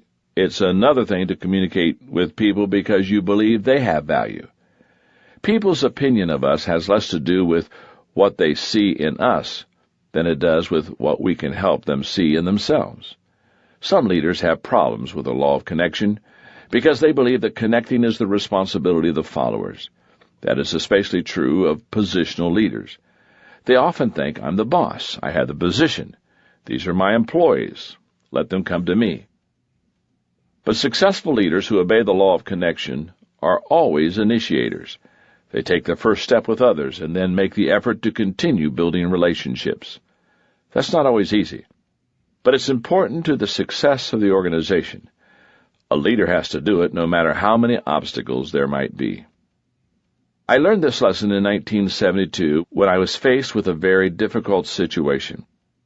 I was moving to Lancaster, Ohio to accept the leadership of a church there. It was going to be a big step up in responsibility for me. And before I accepted the position, I learned that the church had just gone through a big battle relating to a building project. Heading up one of the factions was the number one influence in the church, a man named Jim. I also heard that Jim had the reputation for being negative and somewhat of a maverick. He liked to use his influence to move the people in directions that didn't always help the organization. Because the previous leader of the church had faced opposition from Jim more than a few times, I knew that I needed to win him over. Otherwise, I would always have conflict with him. If you want someone on your side, don't try to convince them. Connect with him. That's what I determined to do. So the first thing I did when I got to my new position was to make an appointment to meet Jim in my office. Jim, I said, as he sat in my office, I know you're the influencer in this church, and I want you to know that I've decided I'm going to do everything in my power to build a good relationship with you. I'd like to meet with you every Tuesday for lunch at the Holiday Inn to talk through issues. While I'm the leader here, I'll never take any decision to the people without first discussing it with you. I really want to work with you. But I also want you to know that I've heard you're a negative person. I continued, and that you like to fight battles. If you decide to work against me, I'll guess we'll just have to be on opposite sides. And because you have so much influence, I know that you'll win most of the time, at least in the beginning. But I'm going to develop relationships with people and draw new people to this church. This church will grow, and someday I'll have greater influence than you. But I don't want to battle you, I confided. You're 65 years old right now. Let's say you've got another 10 to 15 years of good health and productivity ahead of you. If you want, you can make these years your very best and make your life count. We can do a lot of great things together in this church, I summed up, but the decision is yours. When I finished, Jim didn't say a word. He got up from his seat, walked into the hall, and stopped to take a drink at the water fountain. I followed him out, and I waited. I didn't know whether he was going to dress me down, declare war, or tell me to take a hike. After a long time, Jim stood up straight and turned around. When he did, I could see that tears were rolling down his cheeks. And then he gave me a great big bear hug and said, "You can count on me to be on your side." And Jim did get on my side. As it turned out, he did live another 10 years, and because he was willing to help me, a young kid with a vision, we accomplished many positive things together. But it never would have happened if I hadn't had the courage to try to make a connection with him that first day in my office. One of the companies I admire is Southwest Airlines. The company has been successful and profitable while other airlines have filed for bankruptcy and folded. The person responsible for the initial success of the organization and the creation of its culture is Herb Kelleher, the company's founder and current executive chairman of the board. I love what Southwest employees did on Boss's Day in 1994 because it shows the kind of connection Kelleher made with his people. They took out a full-page ad in USA Today and addressed the following message to Kelleher. Thanks, Herb, for remembering every one of our names, for supporting the Ronald McDonald House, for helping load baggage on Thanksgiving, for giving everyone a kiss, and we mean everyone, for listening, for running the only profitable major airline, for singing at our holiday party, for singing only once a year, for letting us wear shorts and sneakers to work, for golfing at the Love Classic with only one club, for out-talking Sam Donaldson, for riding your Harley-Davidson into Southwest headquarters, for being a friend, not just a boss. Happy Boss's Day from each one of your 16,000 employees. A display of affection like that occurs only when a leader has worked hard to connect with his people. Don't ever underestimate the importance of building relational bridges between yourself and the people you lead. There's an old saying, to lead yourself, use your head. To lead others, use your heart. That's the nature of the law of connection. Always touch a person's heart before you ask him for a hand.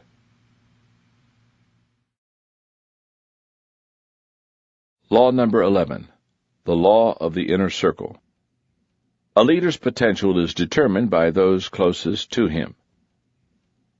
When we see any incredibly gifted person, it is always tempting to believe that talent alone made him successful. To think that is to buy into a lie. Nobody does anything great alone. Leaders do not succeed alone. A leader's potential is determined by those closest to him. What makes the difference is the leader's inner circle. Lance Armstrong is one of the most talented athletes on the planet. Because of his physical gifts, he has been called a freak of nature. His sport, cycling, is perhaps the most grueling. The Tour de France, which he has won an astounding 7 times in a row, has been compared to running 20 marathons on 20 consecutive days. Clearly, Armstrong is in a class that few others can approach. His determination is unquestionable. His training regimen is unmatched. His talent is extraordinary, yet without a team, he would not have won a single Tour title. Cycling is truly a team sport, though it may not seem that way to the casual observer. During his Tour de France run, Armstrong had an incredible team. Anchoring the team was Chris Carmichael, his coach, and Johan Brunel, an ex-cyclist who functioned as the team's sports director and master tactician. Both men were indispensable, since Armstrong tended at first to follow his own less efficient training regimen and execute his own tactics, causing him to lose badly. But once those 2 inner circle members were in place, Armstrong began to maximize his gift. Lance is the first to say he would have never won the Tour de France without the help of his teammates, explains the Team Discovery website. Every other rider sacrifices individual glory at the race in order to work for one rider, Lance, which says a lot considering what's at stake. Yet over the years, Lance delivered every single time following the work of his team, so it goes hand in hand. If the team sacrificed itself and Lance didn't have what it took to come through in the end, we would have to rethink the plan. Leaders have to deliver. There is no substitute for performance. But without a good team, they often don't get the opportunity. Their potential is determined by those closest to them. That is the law of the inner circle. In recent years, people in the business world have rediscovered the significance of teams. In the 1980s, the buzzword in business circles was management. Then in the 1990s, the emphasis was on leadership. Now in the 21st century, the emphasis is on team leadership. Why? Because nobody does everything well. I would have loved to compile fewer than 21 laws of leadership. But when I boil leadership down to its essence, I still see 21 things a leader must do well to lead effectively. However, at the same time, I also recognize that no single leader can do all 21 things well. That's why every leader needs a team of people. As Mother Teresa observed, you can do what I cannot do. I can do what you cannot do. Together, we can do great things. That is the power of the law of the inner circle. Most people create an inner circle of people. However, they are usually not strategic in doing so. We naturally tend to surround ourselves with either people we like or people with whom we are comfortable. Few people give enough thought to how those closest to them impact their effectiveness or leadership potential. You see it all the time with certain athletes who transition to the professional ranks and entertainers who achieve success professionally. Some self-destruct and never reach their potential, and it can often be attributed to the kind of people they spend their time with.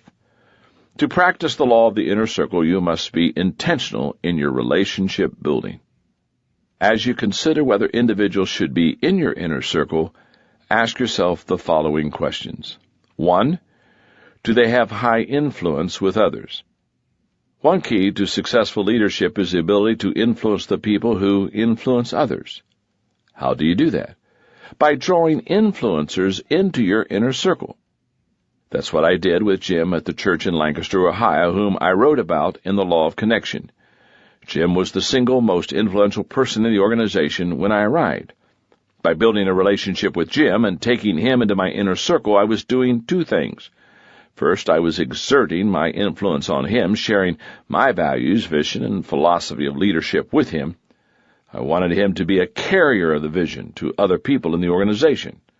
Second, I was finding out what he thought. If he had questions or objections to what I wanted to do, I was able to find out about it immediately and work through it with him.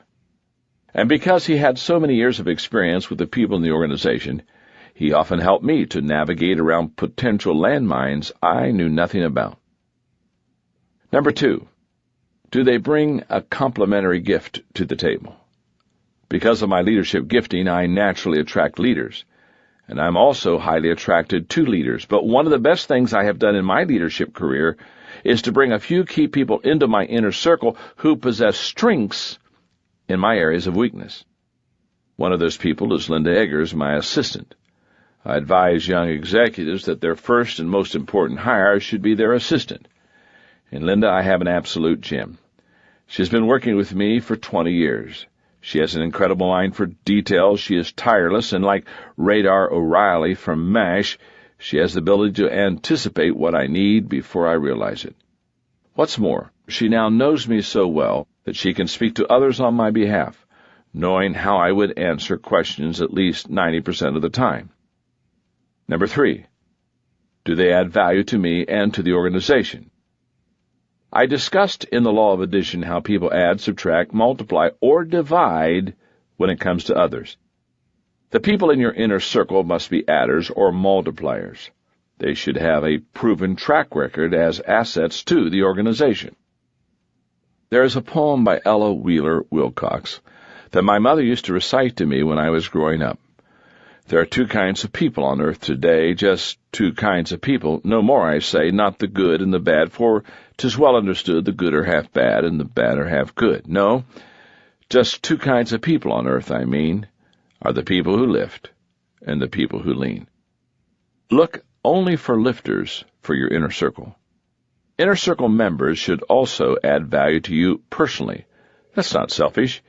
If they have a negative effect, they will hinder your ability to lead well, and that can hurt your people and the organization.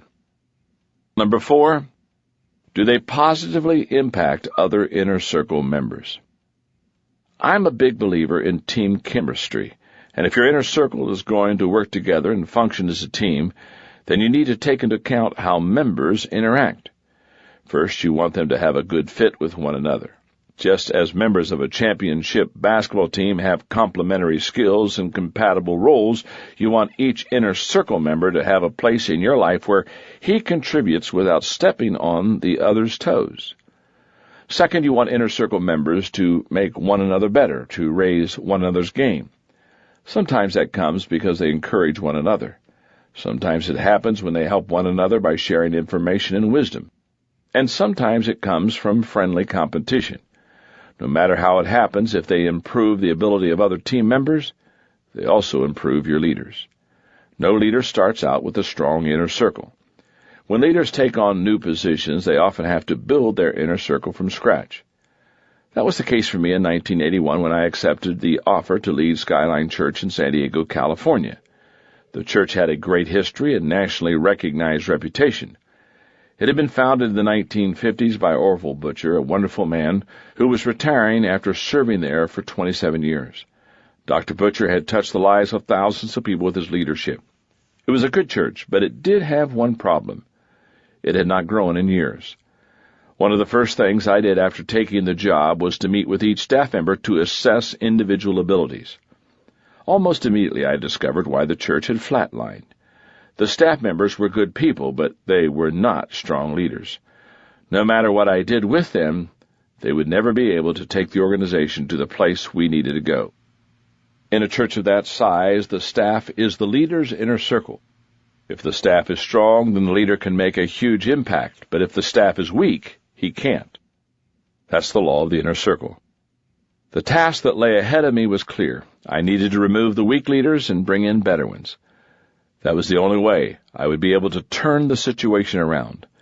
Mentally, I divided the people into 3 groups according to their ability to lead and deliver results. The bottom third I dismissed right away and began replacing them with the best people I could find. Then I began working on the middle third, and then what had been the top.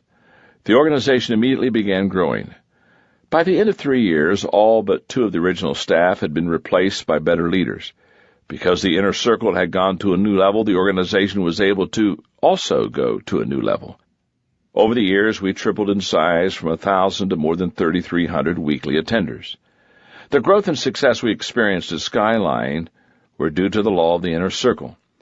When we had the right staff, our potential skyrocketed, and in 1995, when I left, other leaders from around the country sought to hire my key staff members for their organizations. They recognized the power of the law of the inner circle and wanted to hire the very best they could find to boost their potential. A leader's potential is determined by those closest to him. That's the law of the inner circle. That's the only way you can reach the highest level possible. Law number 12, the law of empowerment. Only secure leaders give power to others. Nearly everyone has heard of Henry Ford, the revolutionary automobile industry innovator and legend in American business history. In 1903, he co-founded the Ford Motor Company, with the belief that the future of the automobile lay in putting it within reach of the average American worker. The Model T changed the face of the 20th century American life. By 1914, Ford was producing nearly 50% of all automobiles in the United States. The Ford Motor Company looked like an American success story. However, all of Ford's story is not about positive achievement, and one reason is that he didn't embrace the law of empowerment. Henry Ford was the antithesis of an empowering leader. He continually undermined his leaders and looked over the shoulders of his people. He even created a sociological department within Ford Motor Company to check up on his employees and direct their private lives. As time went by, he became more and more eccentric.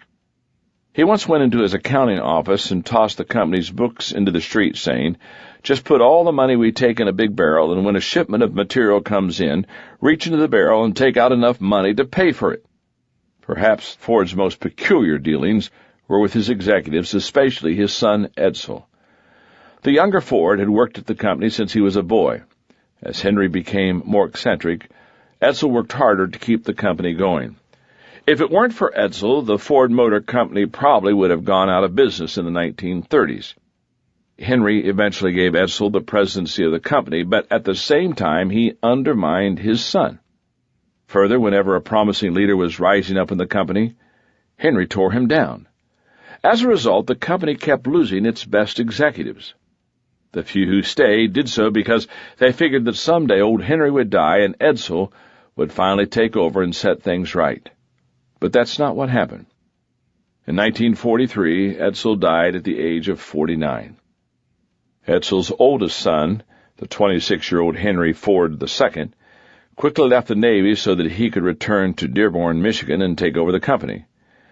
Young Henry was taking over a company that hadn't made a profit in 15 years. At that time, it was losing $1 million a day. The young president knew he was in over his head, so he set out to find leaders. Fortunately, the first group actually approached him. Colonel Charles Tex Thornton headed a team of 10 men who had worked together at the War Department during World War II. Their contribution to the Ford Motor Company was substantial. In the years to come, the group produced 6 company vice presidents and 2 presidents. The second influx of leadership came with the entrance of Ernie Breech, an experienced General Motors executive and the former president of Bendix Aviation. Young Henry hired him to be Ford's executive vice president, a position second to Henry's, with the expectation that he would take command and turn the company around. He succeeded. Breech quickly brought in more than 150 outstanding executives from General Motors, and by 1949 Ford Motor Company was on a roll again. In that year, the company sold more than 1 million Fords, Mercurys, and Lincolns, the best sales since the Model A. If Henry Ford II had lived by the law of empowerment, the Ford Motor Company might have grown enough to eventually overtake General Motors and become the #1 car company again. But only secure leaders are able to give power to others, and Henry felt threatened. The success of Tex Thornton, Ernie Breech, and Louis Crusoe, a legendary GM executive whom Breech had brought into the company, made Henry worry about his own place at Ford. His position was based not on influence but on his name and his family's control of the company's stock. What was Henry's solution? He began pitting one top executive against another. Any time an executive gained power and influence, Henry undercut the person's authority by moving him to a position with less clout, supporting the executive's subordinates, or publicly humiliating him. This maneuver continued all the days Henry II was at Ford. As one Ford president, Lee Iacocca, commented after leaving the company, "Henry Ford, as I would learn firsthand, had a nasty habit of getting rid of strong leaders." Iacocca says that Henry Ford II once described his leadership philosophy to him years before Iacocca himself became its target. Ford said, "If a guy works for you, don't let him get too comfortable. Don't let him get too cozy or set in his ways. Always do the opposite of what he expects. Keep your people anxious and off balance." Both Henry Fords failed to abide by the law of empowerment. Rather than identifying leaders, building them up, giving them resources, authority, and responsibility, and turning them loose to achieve, they alternately encouraged and undermined their best people. To lead others well, we must help them to reach their potential. That means being on their side, encouraging them, giving them power, and helping them to succeed. That's not traditionally what we're taught about leadership. What were the 2 leadership games we were taught as kids? King of the Hill and Follow the Leader. What was the object of King of the Hill? To knock other people down so that you could be the leader. And what was the point in Follow the Leader? You do the things you know followers can't do to separate yourself from them and make yourself look more powerful. The problem with these games is that to win, you have to make all the other people lose. The games are based on insecurity and are opposite of the way to raise up leaders. When I travel to developing countries, I am made especially aware of how alien the idea of empowerment can be to emerging leaders. In cultures where you have to fight to make something of yourself, the assumption often is that you need to fight others to maintain your leadership. But that reflects a scarcity mindset. The truth is that if you give some of your power away to others, there is still plenty to go around. When I teach the law of empowerment in emerging countries, I usually ask a volunteer to come up so that I can show visually what happens when a leader tries to keep others down instead of raising them up. I ask the volunteer to stand in front of me, and I put my hands on his shoulders. Then I begin pushing him down. The lower I want to push him, the more I have to bend down to do it. As I push him lower, I go lower. That's the same way it is in leadership. To keep others down, you have to go down with them. And when you do that, you lose any power to lift others up. When leaders fail to empower others, it's usually due to 3 main reasons. The #1 barrier to empowerment: desire for job security. Weak leaders worry that if they help subordinates, they will themselves become dispensable. But the truth is that the only way to make yourself indispensable is to make yourself dispensable. In other words, if you're able to continually empower others and help them develop so that they can become capable of taking over your job, you will become so valuable to the organization that you become indispensable. That is the paradox of the law of empowerment. What if I work myself out of a job by empowering others, you may ask, and my superiors don't recognize my contribution? That can happen in the short term. But if you keep raising up leaders and empowering them, you will develop a pattern of achievement, excellence, and leadership that will be recognized and rewarded. If the teams you lead always seem to succeed, people will figure out that you're leading them well. The number 2 barrier to empowerment: resistance to change. By its very nature, empowerment brings constant change because it encourages people to grow and innovate. Change is the price of progress. That's not always easy to live with. Most people don't like change. That's a fact. Yet one of the most important responsibilities of leaders is to continually improve their organizations. As a leader, you must train yourself to embrace change, to desire it, to make a way for it. Effective leaders are not only willing to change, they become change agents. The third barrier to empowerment is lack of self-worth. John Pierce observed, "You can't lead a cavalry charge if you think you look funny on a horse." Self-conscious people are rarely good leaders. They focus on themselves, worrying how they look, what others think, whether they are liked. They can't give power to others because they feel that they have no power themselves, and you can't give what you don't have. The best leaders have a strong sense of self-worth. They believe in themselves, their mission, and their people. One of the greatest leaders of the United States was known for his humility and willingness to give his power and authority to others: Abraham Lincoln. The depth of his security as a leader can be seen in the selection of his cabinet. Most presidents pick like-minded allies, but not Lincoln. At a time of turmoil for the country when factions were strong, Lincoln brought together a group of leaders who would bring strength through diversity and mutual challenge. One Lincoln biographer said this of his method: "For a president to select a political rival for a cabinet post was not unprecedented, but deliberately to surround himself with all of his disappointed antagonists seemed to be courting disaster." It was the mark of his sincere intentions that Lincoln wanted the advice of men as strong as himself or stronger. That he entertained no fear of being crushed or overridden by such men revealed either surpassing naiveness or a tranquil confidence in his power of leadership. Lincoln's desire to unify the country was more important than his personal comfort. His strength and self-confidence allowed him to practice the law of empowerment and bring strong leaders into his circle. In June of 1863, Lincoln put the command of the Army of the Potomac into the hands of General George C. Meade. Within hours of Meade's appointment, Lincoln sent a courier to him. The President's message in part said, "Considering the circumstances, no one ever received a more important command, and I cannot doubt that you will fully justify the confidence which the government has reposed in you. You will not be hampered by any minute instructions from these headquarters. Your army is free to act as you deem proper under the circumstances as they arise. All forces within the sphere of your operations will be held subject to your orders." As it turned out, Meade's first significant challenge came as he commanded the army at a small Pennsylvania town named Gettysburg. It was a test he passed with authority. Lincoln's use of the law of empowerment was as consistent as Henry Ford's habit of breaking it. When his generals performed well, Lincoln gave them the credit. When they performed poorly, Lincoln took the blame. Lincoln was able to stand strongly during the war and continually give power to others because of his rock-solid security. You don't have to be a leader of Lincoln's caliber to empower others. The main ingredient for empowering others is a high belief in people. If you believe in others, they will believe in themselves.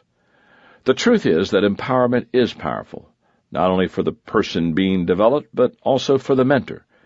Enlarging others makes you larger. That is the law of empowerment.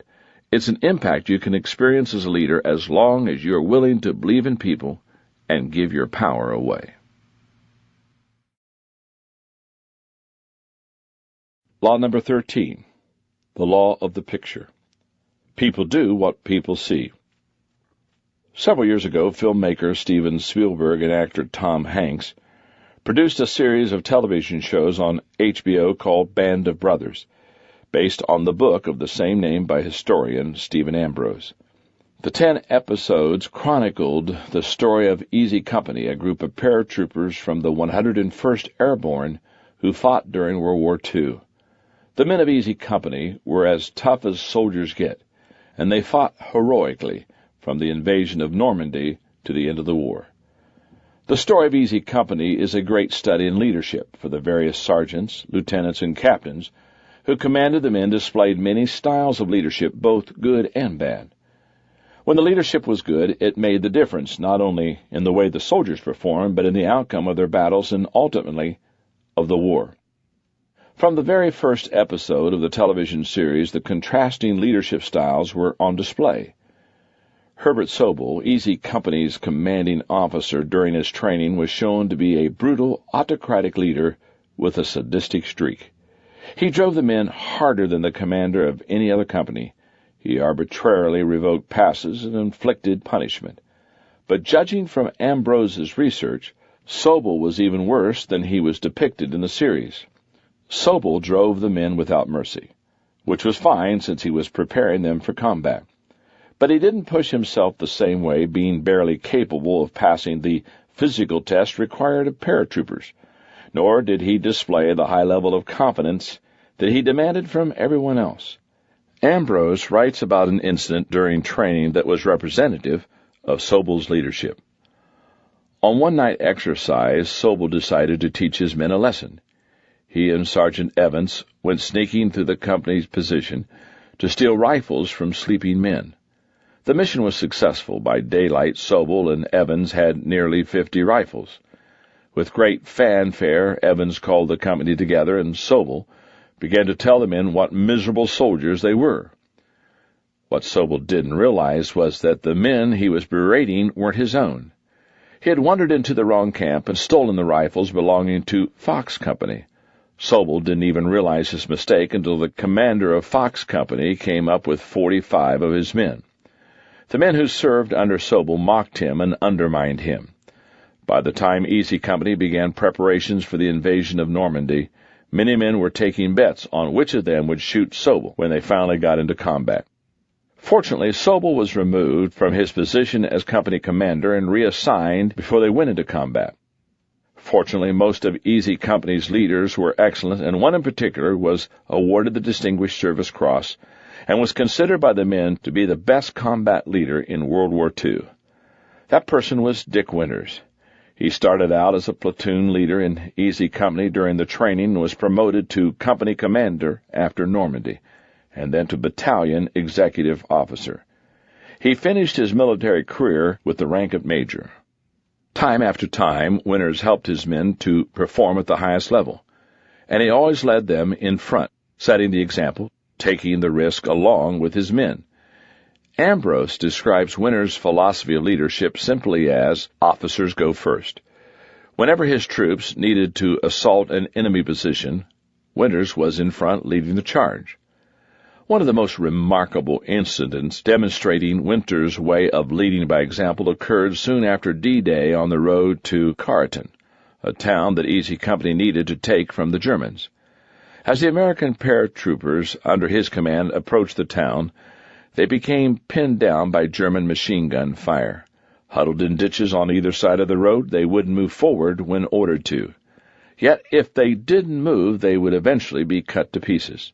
Winters tried rallying them. He coaxed them. He kicked them. He ran from one ditch to the other as machine gun bullets flew by. Finally, he jumped into the middle of the road, bullets glancing off the ground near him, and shouted at the men to get moving. Everyone got up and moved forward as one, and they helped to take the town. More than 35 years later, Floyd Talbert, a sergeant at the time, wrote to Winters to comment about the incident. "I'll never forget seeing you in the middle of the road. You were my total inspiration. All my boys felt the same way." People do what people see. That is the law of the picture. When the leaders show the way with the right actions, their followers copy them and succeed. Good leaders are always conscious of the fact that they are setting the example and others are going to do what they do, for better or worse. In general, the better the leader's actions, the better their people's. When times are tough, uncertainty is high, and chaos threatens to overwhelm everyone, followers need a clear picture from their leaders the most. That's when they need a leader who embraces the law of the picture. The living picture they see in their leader produces energy, passion, and motivation to keep going.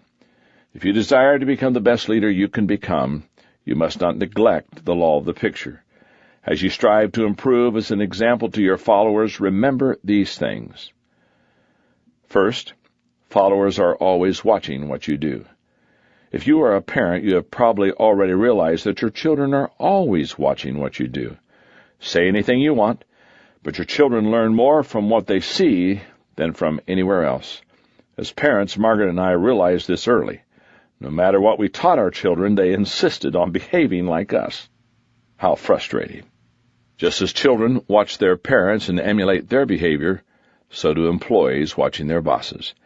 If the bosses come in late, then employees feel that they can too. If the bosses cut corners, employees cut corners. People do what people see. Secondly, it's easier to teach what's right than to do what's right. One of my earliest challenges as a leader was to raise my living to a level of my teaching. I can still remember the day that I decided that I would not teach anything I did not try to live out. That was a tough decision, but as a young leader I was learning to embrace the law of the picture. Author Norman Vincent Peale stated, "Nothing is more confusing than people who give good advice but set a bad example."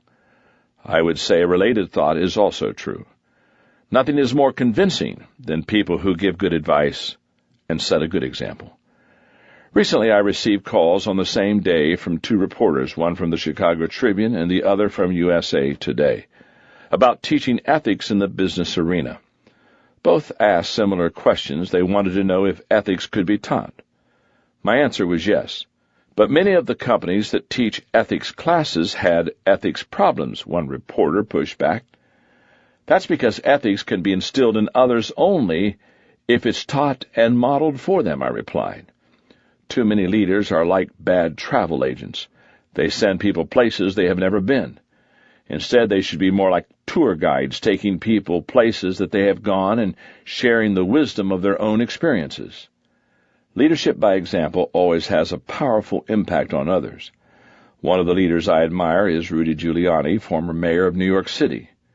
During his career, first as an attorney working for the United States government and then later as an elected official, Giuliani led by example. He says in his book, Leadership, that he is very aware that what he does sets the tone for those who follow him. You cannot ask those who work for you to do something you are unwilling to do yourself, he states. It's up to you to set a standard of behavior. Giuliani sums up his leadership this way. All my life I have been thinking about how to be a leader, whether it was when I was running the corruption unit of the U.S. Attorney's Office in the Southern District of New York, then the narcotics unit, or turning around a bankrupt Kentucky coal company after being appointed as receiver, or watching Ronald Reagan, Judge McMahon, and others. I realized later that much of what I was doing in studying these people so closely was preparing. Unconsciously, I was learning how to run things. In other words, he has simply done what he had seen his leaders do throughout his career. He had practiced the law of the picture. Law number 14, the law of buy-in. People buy into the leader, then the vision. When I teach leadership seminars, I field a lot of questions about vision. Invariably, someone will come up to me during a break, give me a brief description of an evolving vision, and then ask me, "Do you think my people will buy into my vision?" My response is always the same. First, tell me this. Do your people buy into you? You see, many people who approach the area of vision and leadership have it all backward. They believe that if the cause is good enough, people will automatically buy into it and follow. But that's not how leadership really works. People don't at first follow worthy causes. They follow worthy leaders who promote causes that they can believe in. People buy into the leader first, then the leader's vision. Having an understanding of that changes your whole approach to leading people. For the person who attends one of my conferences and asks whether his people will follow, the question really becomes, have I given my people reasons to buy into me? If the answer is yes, they will gladly buy that leader's vision. But if the leader has not built credibility with his people, it really doesn't matter how great the vision is.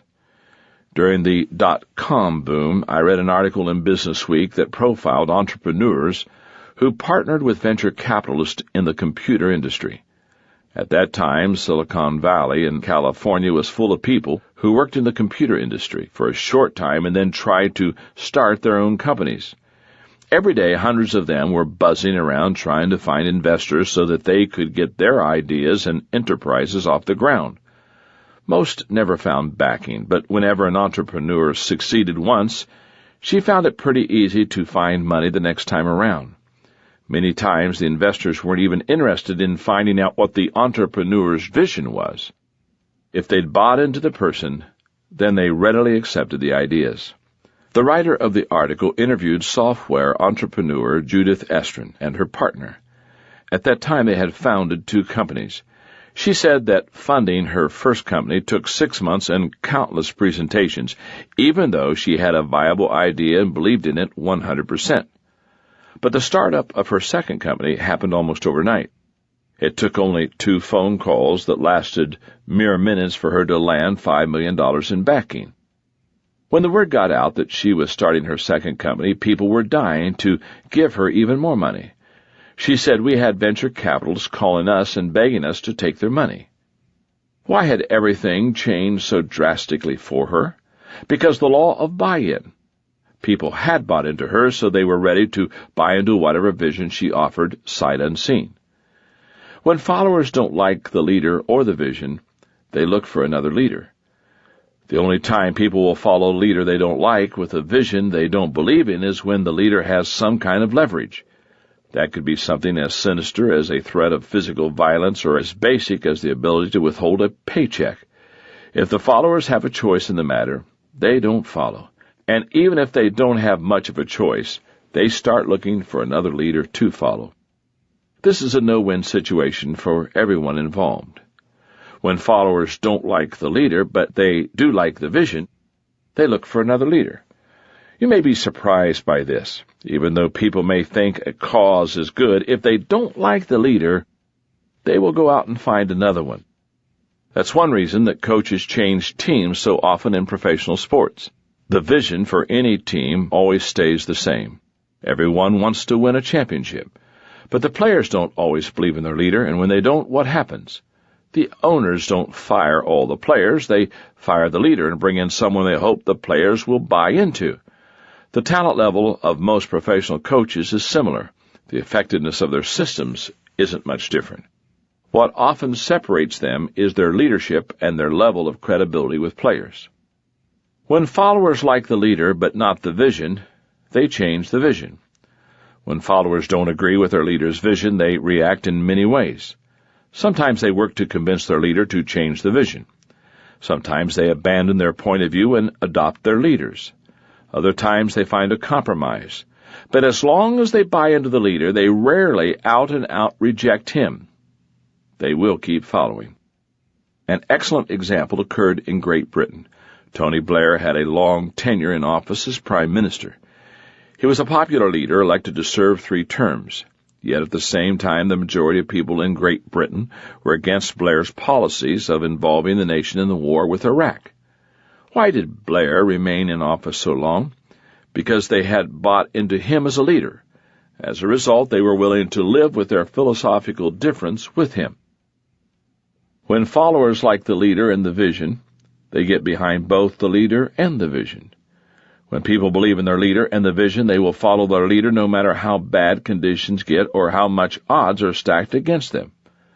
That's why the Indian people in Gandhi's day refused to fight back, as soldiers mowed them down.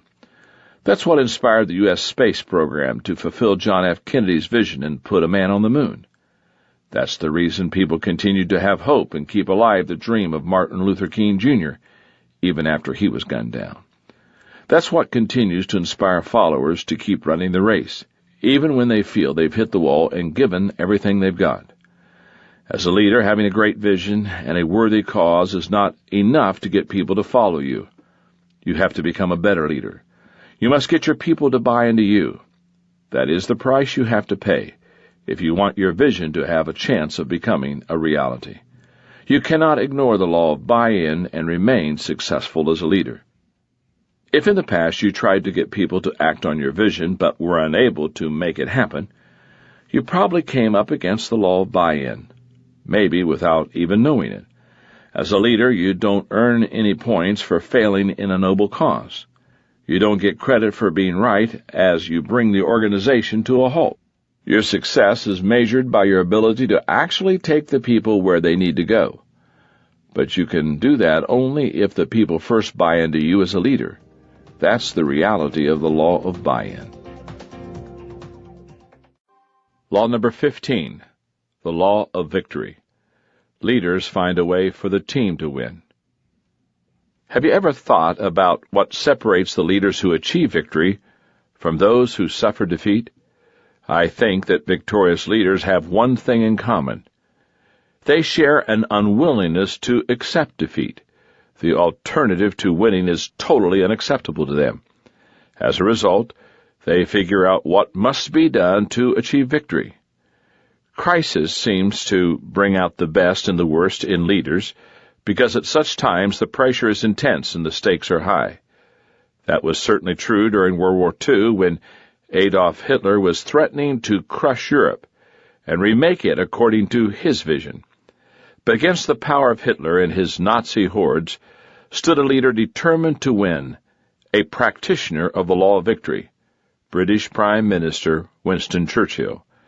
He inspired the British people to resist Hitler and ultimately win the war. Winston Churchill was a courageous leader who had practiced the law of victory throughout his life. He refused to buckle under the Nazis' threats. For more than a year, Great Britain stood alone, facing the threat of German invasion. When Hitler indicated that he wanted to make a deal with England, Churchill defied him. When Germany began bombing England, the British stood strong, and all the while Churchill looked for a way to gain victory. Time after time, Churchill rallied the British people. It began with his first speech after becoming Prime Minister, in which he said, "We have before us an ordeal of the most grievous kind. We have before us many, many long months of struggle and of suffering. You ask, what is our policy? I can say, it is to wage war, by sea, land, and air, with all our might and with all the strength that God can give us, to wage war against a monstrous tyranny, never surpassed in the dark, lamentable catalogue of human crime. That is our policy. You ask, what is our aim? I can answer in one word. Victory. Victory at all cost. Victory in spite of all terror. Victory however long and hard the road may be. For without victory there is no survival." When Churchill sought the aid of Franklin Roosevelt, he was enlisting a leader who had practiced the law of victory for decades. It was a hallmark of Roosevelt's entire life. He had found a way to achieve political victory while winning over polio. When he was elected president and became responsible for pulling the American people out of the Great Depression, it was just another impossible situation that he learned how to fight through. And fight he did. Through the 1930s, the country was slowly recovering due in a large part to his leadership. To Churchill and Roosevelt, victory was the only option. If they had accepted anything less, the world would be a very different place today. Pulitzer Prize-winning historian Arthur Schlesinger Jr. noted, "Take a look at our present world. It is manifestly not Adolf Hitler's world. His 1,000-year Reich turned out to have a brief and bloody run of a dozen years. It is manifestly not Joseph Stalin's world. That ghastly world self-destructed before our eyes. Without Churchill and England, all of Europe would have fallen. Without Roosevelt in the United States, it might never have been reclaimed for freedom. But not even an Adolf Hitler and the army of the Third Reich could stand against two leaders dedicated to the law of victory. Whether it's a sports team, an army, a business, or a non-profit organization, victory is possible as long as you have three components that contribute to a team's dedication to victory. Number 1, unity of vision. Teams succeed only when the players have a unified vision, no matter how much talent or potential there is. A team doesn't win the championship if its players are working from different agendas. That's true in professional sports. That's true in business. That's true in nonprofits. Number 2, diversity of skills. It almost goes without saying that a team needs diversity in skills. Can you imagine a whole hockey team of goalies or a football team of quarterbacks? How about a business where there are only salespeople or nothing but accountants? Or a nonprofit organization with just fundraisers, or only strategists? It doesn't make sense. Every organization requires diverse talents to succeed. Number 3, a leader dedicated to victory and raising players to their potential. It's true that having good players with diverse skills is important. As former Notre Dame head football coach Lou Holtz says, "You've got to have great athletes to win. I don't care who the coach is. You can't win without good athletes, but you can lose with them." This is where coaching makes the difference. In other words, you also require leadership to achieve victory. Unity of vision doesn't happen spontaneously. The right players with the proper diversity of talent don't come together on their own. It takes a leader to make those things happen. It takes a leader to provide the motivation, empowerment, and direction required to win. One of the most noteworthy success stories I've come across is that of Southwest Airlines' Herb Kelleher, whom I mentioned in the chapter on the law of connection.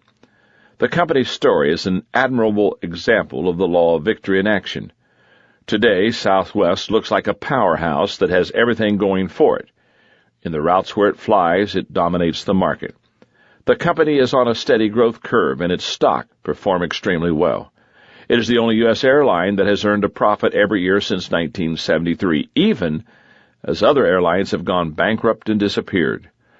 It is the only airline that has thrived in the wake of 9/11. Employees love working there. Turnover is extremely low, and the company is considered to have the most productive workforce in the industry. And it's extremely popular with customers. Southwest gets consistently superior customer service ratings. It has maintained the fewest overall customer service complaints in the industry since 1987. Given Southwest's current position, you might think it has always been a powerhouse. That's not the case. In fact, it's a testament to the law of victory that the company even exists today. The airline was begun in 1967 by Roland Keene, owner of a small commuter air service in Texas, John Parker, a banker, and Herb Kelleher, an attorney. But it took them 4 years to get their first plane off the ground. And as soon as the company incorporated, Braniff, Trans-Texas, and Continental Airlines all tried to put it out of business. And they almost succeeded. One court battle followed another, and one man more than any other made the fight his own, Herb Kelleher. When their startup capital was gone and they seemed to be defeated, the board wanted to give up. However, Kelleher said, "Let's go one more round with them. I will continue to represent the company in court, and I'll postpone any legal fees and pay every cent of the court cost out of my own pocket." Finally, when their case made it to the Texas Supreme Court, the trio won, and they were at last able to put their planes in the air. Once it got going, Southwest hired experienced airline leader Lamar Muse as its new CEO. He in turn hired the best executives available. And as other airlines kept trying to put them out of business, Kelleher and Muse kept fighting in court and in the marketplace. When they had trouble filling their planes going to and from Houston, Southwest began flying into Houston's Hobby Airport, which is more accessible to commuters because of its proximity to downtown. When all the major carriers moved to the newly created Dallas-Fort Worth Airport, Southwest kept flying into convenient Love Field. When the airline had to sell one of its 4 planes to survive, the executives figured out a way for their remaining planes to be on the ground no longer than an amazingly short 10 minutes between flights. That way, Southwest could maintain routes and schedules. And when they couldn't figure out any other way to fill their planes, they pioneered peak and off-peak pricing, giving leisure travelers a huge break in the cost of fares. Through it all, Kelleher kept fighting and helped keep Southwest alive. In 1978, 7 years after he helped put the company's first small fleet of planes into the air, he became chairman of the company. In 1982, he was made president and CEO. Today, he serves as executive chairman of the board. He and his colleagues continue to fight and find ways for the company to win. Southwest President Colleen Barrett sums it up. The warrior mentality, the very fight to survive, is truly what created our culture. What Kelleher, Barrett, and the rest of the Southwest leadership team have is not just a will to survive, but a will to win. Leaders who practice the law of victory believe that anything less than success is unacceptable. They have no plan B. That is why they keep fighting, and it's why they continue to win. What is your level of expectation when it comes to succeeding for your organization? How dedicated are you to winning your game? Are you going to have the law of victory in your corner as you fight, or when times get difficult, are you going to throw in the towel? Your answer to that question may determine whether you succeed or fail as a leader, and whether your team wins or loses. Law number 16. The law of the Big Mo. Momentum is a leader's best friend. If ever there was a person with talent and vision, it was Ed Catmull. In 1979, filmmaker George Lucas hired Catmull to run the computer graphics division of Lucasfilm Limited. Catmull tried to convince Lucas to let him try to make computer-generated feature films, but the technology was still in its early stages and too expensive. Instead, Lucas decided to sell the division. In 1986, Steve Jobs bought it by paying $5 million for it and putting an additional $5 million into the company. He named it Pixar. While it was struggling to become profitable, Pixar began making short films to demonstrate the power of its technology. The first was called Luxo Jr. It shows two animated desk lamps interacting as a parent and a child would. Luxo Jr. was so good that it was nominated for an Academy Award, but Catmull and his team were still a long way from achieving his dream of creating a full-length feature film. The company's greatest challenge at that time was merely surviving. Then in 1991, because of the credibility Pixar had earned, it got a significant break. The leaders thought the company was ready to take its next big step, creating a 1-hour television special. John Lasseter, an animator who teamed up with Catmull, approached Disney, his former employer, to pitch the idea. The response amazed him. Disney offered a contract to create 3 full-length feature movies using computer animation. Disney would fund and distribute the projects. Pixar would create them and receive a percentage of the profits. Pixar finally had an opportunity to fulfill Catmull's vision, but the company was still far from realizing it. The company got to work on what would become Toy Story, but the team had trouble with the characters and the story. It would take Pixar 4 years to make the movie. Though the rest of the world wasn't seeing it yet, Pixar was starting to develop momentum. That became obvious to everyone when Toy Story opened in November 1995. When the contract with Disney was signed 4 years earlier, Pixar's CEO Steve Jobs estimated that if the first movie was a modest hit, say $75 million at the box office, we'll both break even. If it gets $100 million, we'll both make money. But if it's a real blockbuster and earns $200 million or so at the box office, we'll make good money and Disney will make a lot of money. Few people would have predicted that it would make $192 million domestically and $362 million worldwide. From that time, Pixar's momentum has been strong and, if anything, has continued to grow. The organization has won 17 Oscars and been awarded 42 patents. And since Toy Story came out, the company has produced hit after hit: A Bug's Life, Toy Story 2, Monsters, Inc., Finding Nemo, The Incredibles, and Cars. Worldwide, those movies have earned more than $3.67 billion. Ironically, while Pixar was gaining momentum, Disney, the company who helped it create its breakthrough, was losing momentum. Disney's animation division had fallen on hard times. Its last significant animated movie was Lilo and Stitch in 2002, and it had produced 3 highly expensive bombs: Atlantis, Treasure Planet, and Home on the Range. How could Disney possibly regain some momentum? Bob Iger, who became Disney's president and CEO in October 2005, knew how. He purchased Pixar. Now the people Disney once helped were helping Disney. Catmull became Disney's president of feature animation, and Lasseter was made chief creative officer. Disney has had 2 major heydays, says Catmull. We're going to make a third. And what about Pixar? It will continue to function as before under the care of Catmull and Lasseter. When you've got great momentum, you don't want to do anything to get in its way. After all, momentum is a leader's best friend. Many times, it's the only thing that makes the difference between losing and winning. When you have no momentum, even the simplest tasks seem impossible. Small problems look like insurmountable obstacles.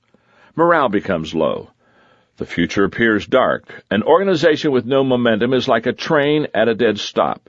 It's hard to get going, and even small wooden blocks on the track can keep it from going anywhere. On the other hand, when you have momentum on your side, the future looks bright. Obstacles appear small, and troubles seem inconsequential. An organization with momentum is like a train that's moving 60 miles per hour. You could build a steel-reinforced concrete wall across the tracks, and the train would plow right through it. When leadership is strong and there is momentum in an organization, people are motivated and inspired to perform at higher levels. They become effective beyond their hopes and expectations. If you remember the 1980 U.S. Olympic hockey team, you know what I'm talking about. The team was good, but not good enough to win the gold medal. Yet that's what the Americans did. Why? Because leading up to the championship game, they won game after game against very tough teams. They gained so much momentum that they performed beyond everyone's expectations. And after they beat the Russians, nothing could stop them from coming home with the gold medal. The same kind of thing is true in business and volunteer organizations. When an organization has great momentum, all participants are more successful than they would be otherwise. I'll tell you how I know that that's true. If you see leaders, especially mid-level ones, who have had great success in an organization with momentum, leave that organization and suddenly their performance becomes merely average, you know the law of the Big Mo was at work. Even average people can perform far above average in an organization with great momentum. Momentum is easier to steer than to start. Have you ever been water skiing? If you have, you know that it's harder to get up on the water than it is to steer once you're up there. It takes a leader to create momentum. Followers can catch it. Good managers are able to use it to their advantage once it has begun. Everyone can enjoy the benefits it brings, but creating momentum requires someone who has a vision, can assemble a good team and motivate others. If the leader is looking for someone to motivate him, then the organization is in trouble. If the leader is waiting for the organization to develop momentum on its own, then the organization is in trouble. It is the leader's responsibility to initiate momentum and keep it going. U.S. President Harry Truman once said, "If you can't stand the heat, get out of the kitchen." But for leaders, that statement should be changed to, "If you can't make some heat, get out of the kitchen." If you don't believe in the vision and enthusiastically pursue it, doing all that you can to bring it to fruition, then you won't start making the small gains required to get the ball rolling. However, if you model enthusiasm to your people day in and day out, you attract like-minded people to your team, department, or organization and motivate them to achieve. You will begin to see forward progress. Once you do, you will begin to generate momentum, and if you're wise, you'll value it for what it is, the leader's best friend. Once you have it, you can do almost anything. That's the power of the Big Mo. Several years ago, I saw a movie called Stand and Deliver that illustrates the hopelessness many people feel in an organization without momentum. Maybe you've seen it too. It's about a real-life teacher named Jamie Escalante, who worked at Garfield High School in East Los Angeles, California. Teaching, motivating, and leading were in Jamie Escalante's blood even from the time of his youth in native Bolivia. He quickly became known as his city's finest teacher.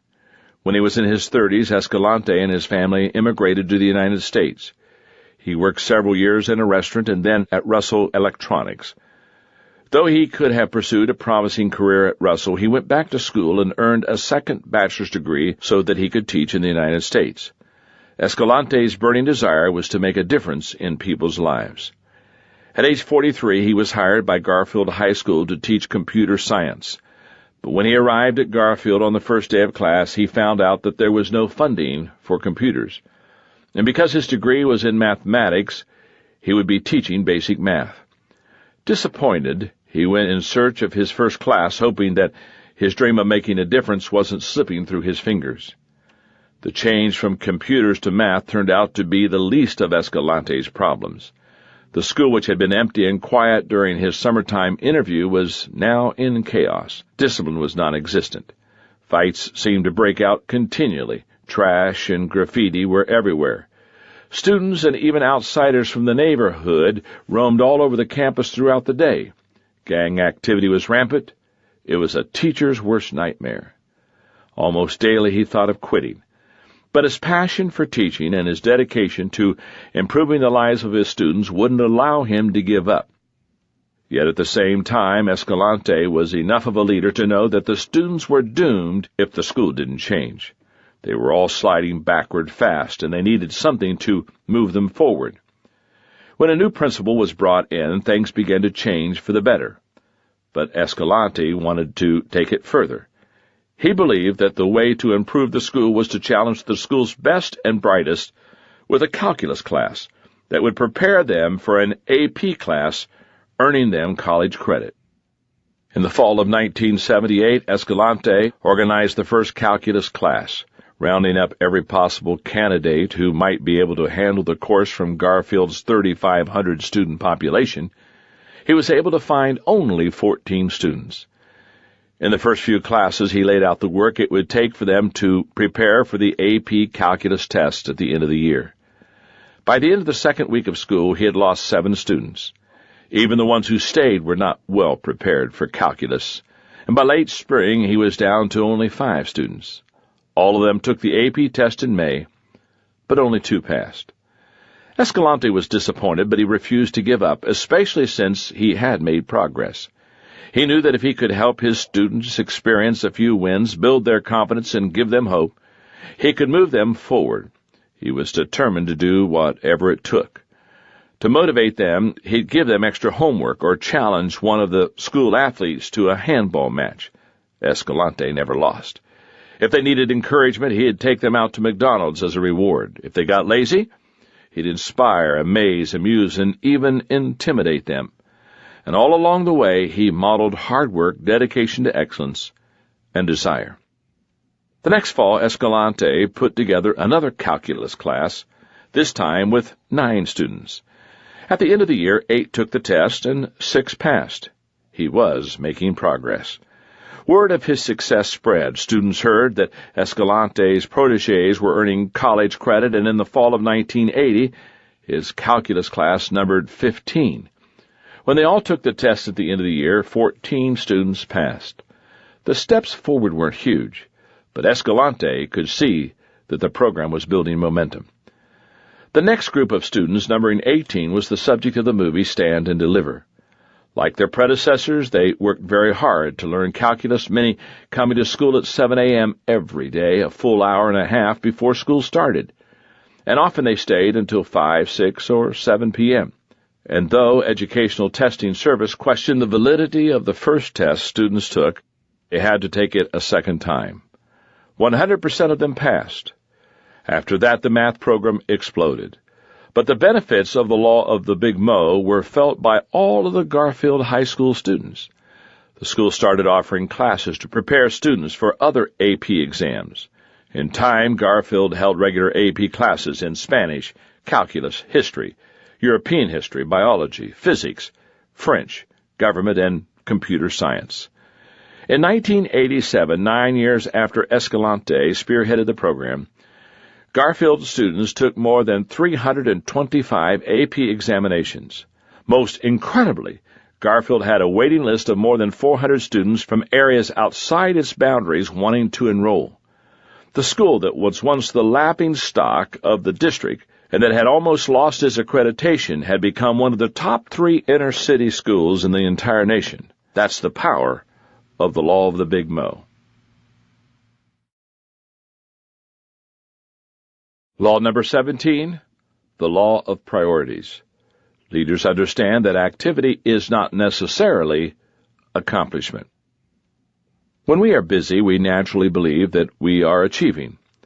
But busyness does not equal productivity. Activity is not necessarily accomplishment. Prioritizing requires leaders to continually think ahead, to know what's important, to know what's next, to see how everything relates to the overall vision. That's hard work. Prioritizing also causes us to do things that are at the least uncomfortable and sometimes downright painful. Every year I spend about 2 weeks in December reevaluating my priorities. I review the previous year's schedule, I look at my upcoming commitments, I evaluate my family life, I think about my goals, I look at the big picture of what I'm doing to make sure the way I'm living lines up with my values and priorities. One of the guiding principles I use during the process is the Pareto principle. I've often taught it to people at leadership conferences over the years, and I also explain it in depth in my book, Developing the Leader Within You. The idea is this. If you focus your attention on the activities that rank in the top 20% in terms of importance, you'll have an 80% return on your effort. For example, if you have 10 employees, you should give 80% of your time and attention to the best 2. If you have 100 customers, the top 20 will provide you with 80% of your business, so focus on them. If your to-do list has 10 items on it, the 2 most important ones will give you an 80% return on your time. If you haven't already observed this phenomenon, test it, and you'll see that it really plays out that way. One year as I went through this process, I realized that I had to totally refocus and restructure one of my organizations. The other guideline that I use whenever I evaluate my priorities is the 3 R's. No, not reading, writing, and arithmetic. My 3 R's are requirement, return, and reward. I believe that to be effective, leaders must order their lives according to these 3 questions. 1, what is required? We're all accountable to somebody for the work we do, an employer, a board of directors, stockholders, the government, and so on. We also have responsibility for the important people in our lives, such as spouse, children, and parents. For that reason, any list of priorities must begin with what is required of us. The question I ask myself is, what must I do that nobody can or should do for me? As I have gotten older, that list has gotten shorter and shorter. If I'm doing something that's not necessary, I should eliminate it. If I'm doing something that's necessary but not required of me personally, I need to delegate it. Number 2, what gives the greatest return? As a leader, you should spend most of your time working in your areas of greatest strength. Ideally, leaders should get out of their comfort zone but should stay in their strength zone. Here's my rule of thumb. If something I'm doing can be done 80% as well by someone else, I delegate it. If you have a responsibility that someone else could do according to that standard or that could potentially meet that standard, then develop and train a person to handle it. Just because you can do something does not mean that you should do it. Remember, leaders understand that activity is not necessarily accomplishment. That's the law of priorities. Number 3, what brings the greatest reward? The final question relates to personal satisfaction. Tim Redmond, president of Redmond Leadership Institute, observed, "There are many things that will catch my eye, but there are only a few things that will catch my heart. Life is too short not to do things that you love. I love to teach leadership. I love writing and speaking. I love spending time with my wife, children, my grandchildren. I love playing golf. No matter what else I do, I will make time for those things. They are the fire lighters in my life. They energize me. They keep me passionate. And passion provides the fuel in a person's life to keep him going. It is the responsibility of leaders to make tough decisions based on priorities. That can sometimes make them unpopular. Back in 1981, when Jack Welch became chairman and CEO of General Electric, it was a good company. It had a 90-year history. The company's stock traded at $4 a share, and the company was worth about $12 billion, 11th best on the stock market. It was a huge, diverse company that included 350 strategic businesses. But Welch believed the company could become better. What was his strategy? He used the law of priorities. Within a few months of taking over the company, he began what he called the hardware revolution. It changed the entire profile and focus of the company. Welch said, "To the hundreds of businesses and product lines that made up the company, we applied a single criterion. Can they be number one or number two at whatever they do in the world marketplace? Of the 348 businesses or product lines that could not, we closed some and divested others. Their sale brought in almost $10 billion. We invested $18 billion in the ones that remained and further strengthened them with $17 billion worth of acquisitions. What remained in 1989, aside from a few relatively small supporting operations, are 14 world-class businesses, all well-positioned for the 90s, each one either first or second in the world market in which it participates." I know Welch is out of favor in some circles, and recently his methods have been criticized, but his leadership was right for his time and situation. He reprioritized GE, and his strong leadership and focus paid incredible dividends. During his tenure, GE stock experienced a 2-to-1 split 4 times, and it traded at more than $80 per share when he retired. The company was ranked as the nation's most admired company, according to Fortune, and it continues to be one of the most valuable companies in the world. That came about because of Welch's ability to use the law of priorities in his leadership. He never mistook activity for accomplishment. He knew that the greatest success comes only after you focus your people on what really matters. Examine the lives of all effective leaders, and you will see them putting priorities into action. Every time Norman Schwarzkopf assumed a new command, he didn't just rely on his leadership intuition. He also re-examined the unit's priorities. Lance Armstrong was able to win 7 Tour de France championships because his priorities guided his training regimen. When explorer Roald Amundsen succeeded in taking his team to the South Pole and back, it was due in part to his ability to set right priorities. Successful leaders live according to the law of priorities. They recognize that activity is not necessarily accomplishment. Law number 18, the law of sacrifice. A leader must give up to go up. Why does an individual step forward to lead other people? For every person, the answer is different. A few do to survive. Some do it to make money. Many desire to build a business or organization. Others do it because they want to change the world. That was the reason for Martin Luther King, Jr. King accepted his first pastorate in Montgomery, Alabama, at the Dexter Avenue Baptist Church in 1954, and settled into family life when his first child was born the next year in November. But that peace didn't last long. Less than a month later, Rosa Parks refused to relinquish her seat on a bus to a white passenger and was arrested. Local African-American leaders arranged a one-day boycott of the transit system to protest her arrest and the city's segregation policy. When it was successful, they decided to create the Montgomery Improvement Association to continue the boycott. Already recognized as a leader in the community, King was unanimously elected president of the newly formed organization. For the next year, King led African-American community leaders in a boycott with the goal of changing the system. The MIA negotiated with city leaders and demanded courteous treatment of African Americans by bus operators, first-come, first-served seating for all bus riders, and employment of African American bus drivers. While the boycott was on, community leaders organized carpools, raised funds to support the boycott financially, rallied and mobilized the community with sermons, and coordinated legal challenges with the NAACP. Filed in November 1956, the U.S. Supreme Court struck down the laws allowing segregated seating on buses. Keene and the other leaders were successful. Their world was beginning to change.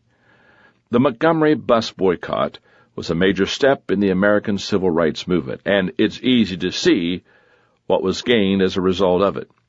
But Keene also began paying a personal cost for it. Soon after the boycott began, Keene was arrested for a minor traffic violation. A bomb was thrown onto his porch, and he was indicted on a charge of being party to a conspiracy to hinder and prevent the operation of business without just or legal cause. Keene was emerging as a leader, but he was paying a price for it. Each time Keene climbed higher and moved forward in leadership for the cause of civil rights, the greater the price he paid for it. His wife, Coretta Scott Keene, remarked in My Life with Martin Luther King, Jr., "Day and night our phone would ring and someone would pour out a string of obscene epithets. Frequently the calls ended with a threat to kill us if we didn't get out of town. But in spite of all the danger, the chaos of our private lives, I felt inspired, almost elated." Keene did some great things as a leader. He met with presidents, he delivered rousing speeches that are considered some of the most outstanding examples of oration in American history. He led 250,000 people in a peaceful march on Washington, D.C. He received the Nobel Peace Prize, and he did create change in this country. But the law of sacrifice demands that the greater the leader, the more he must give up. During that same period, Keene was arrested many times and jailed on many occasions. He was stoned, stabbed, and physically attacked. His house was bombed, yet his vision and his influence continued to increase. Ultimately, he sacrificed everything he had, but what he gave up, he parted with willingly. Eventually, he paid the ultimate price of sacrifice. Keene's impact was profound. He influenced millions of people to peacefully stand up against a system and society that fought to exclude them. The United States has changed for the better because of his leadership. There is a common misperception among people who aren't leaders that leadership is all about the position, perks, and power that come from rising in an organization. Many people today want to climb up the corporate ladder because they believe that freedom, power, and wealth are the prizes waiting at the top. The life of a leader can look glamorous to people on the outside, but the reality is that leadership requires sacrifice. A leader must give up to go up. In recent years, we've observed more than our share of leaders who used and abused their organizations for their personal benefit, and the resulting corporate scandals that came because of their greed and selfishness. The heart of good leadership is sacrifice. If you desire to become the best leader you can be, then you need to be willing to make sacrifices in order to lead well. If that is your desire, then here are some things you need to know about the law of sacrifice. Number 1, there is no success without sacrifice. Every person who has achieved any success in life has made sacrifices to do so. Many working people dedicate 4 or more years and pay thousands of dollars to attend college to get the tools that they'll need before embarking on their career. Athletes sacrifice countless hours in the gym or on the practice field, preparing themselves to perform at a higher level. Parents give up much of their free time and sacrifice their resources in order to do a good job raising their children. Leaders must give up to go up. That's true of every leader, regardless of profession. Talk to leaders and you will find that they have made repeated sacrifices. Effective leaders sacrifice much that is good in order to dedicate themselves to what is best. That's the way the law of sacrifice works. Number 2, leaders are often asked to give up more than others.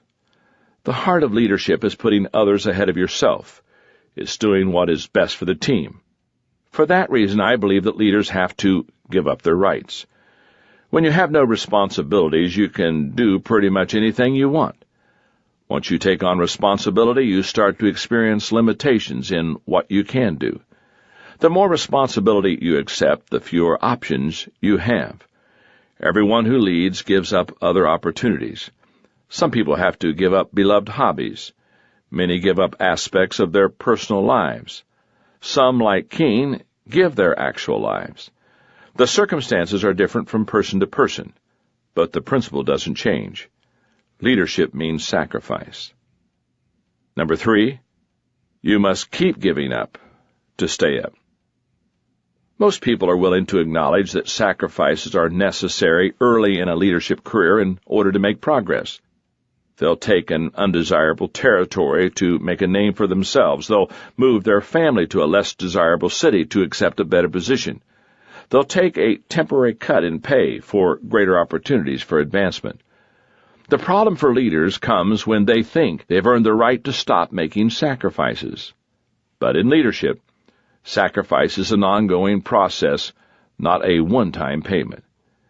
If leaders have to give up to go up, then they have to give up even more to stay up.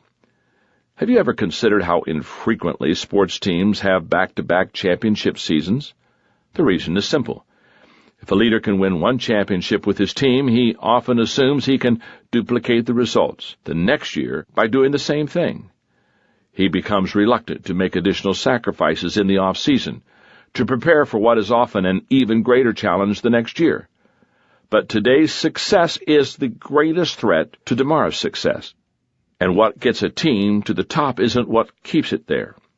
The only way to stay up is to give up even more. Leadership success requires continual change, constant improvement, and ongoing sacrifice. Number 4, the higher the level of leadership, the greater the sacrifice. Have you ever been part of an auction? It's an exciting experience. An item comes up for a bid, and everyone in the room gets excited. When the bidding opens, lots of people jump in and take part. But as the price goes higher and higher, what happens? There are fewer and fewer bidders. When the price is low, everyone bids. In the end, only one person is willing to pay the high price that the item actually cost. It's the same in leadership. The higher you go, the more it's going to cost you. And it doesn't matter what kind of leadership career you pick. You will have to make sacrifices. You will have to give up to go up. There can be no success without sacrifice. Anytime you see success, you can be sure someone made sacrifices to make it happen. And as a leader, if you sacrifice, even if you don't witness the success, you can be sure that someone in the future will benefit from what you've given. That was certainly true of Martin Luther King, Jr. He did not live to see most of the benefits of his sacrifices, but many others have. One such person was an African-American girl born in segregated Birmingham, Alabama in 1954. A precocious child, she followed the news of the day, including civil rights struggles. A neighbor recalls that she was always interested in politics because, as a little girl, she used to call me and say things like, "Did you see what Bull Connor did today?" describing the racist city commissioner. She was just a little girl, and she did that all the time. I would have to read the newspaper thoroughly because I wouldn't know what she was going to talk about. Though she had an interest in current events, her passion was music. While other children were out playing, she was studying and practicing the piano. Her parents named her Condoleezza, from the musical notation con dolcezza, which means with sweetness. Her schedule was often grueling. After the family moved to Denver when she was 13, she worked harder and made more sacrifices. She was highly disciplined. To be able to compete in both figure skating and piano competition, she would get up at 4:30 in the morning to fit everything in. One of her teachers commented, "There was a core of her that revealed she knew what she wanted and was willing to make the sacrifices." I think in her mind, they were not sacrifices, but things to do that were necessary to keep with her goals.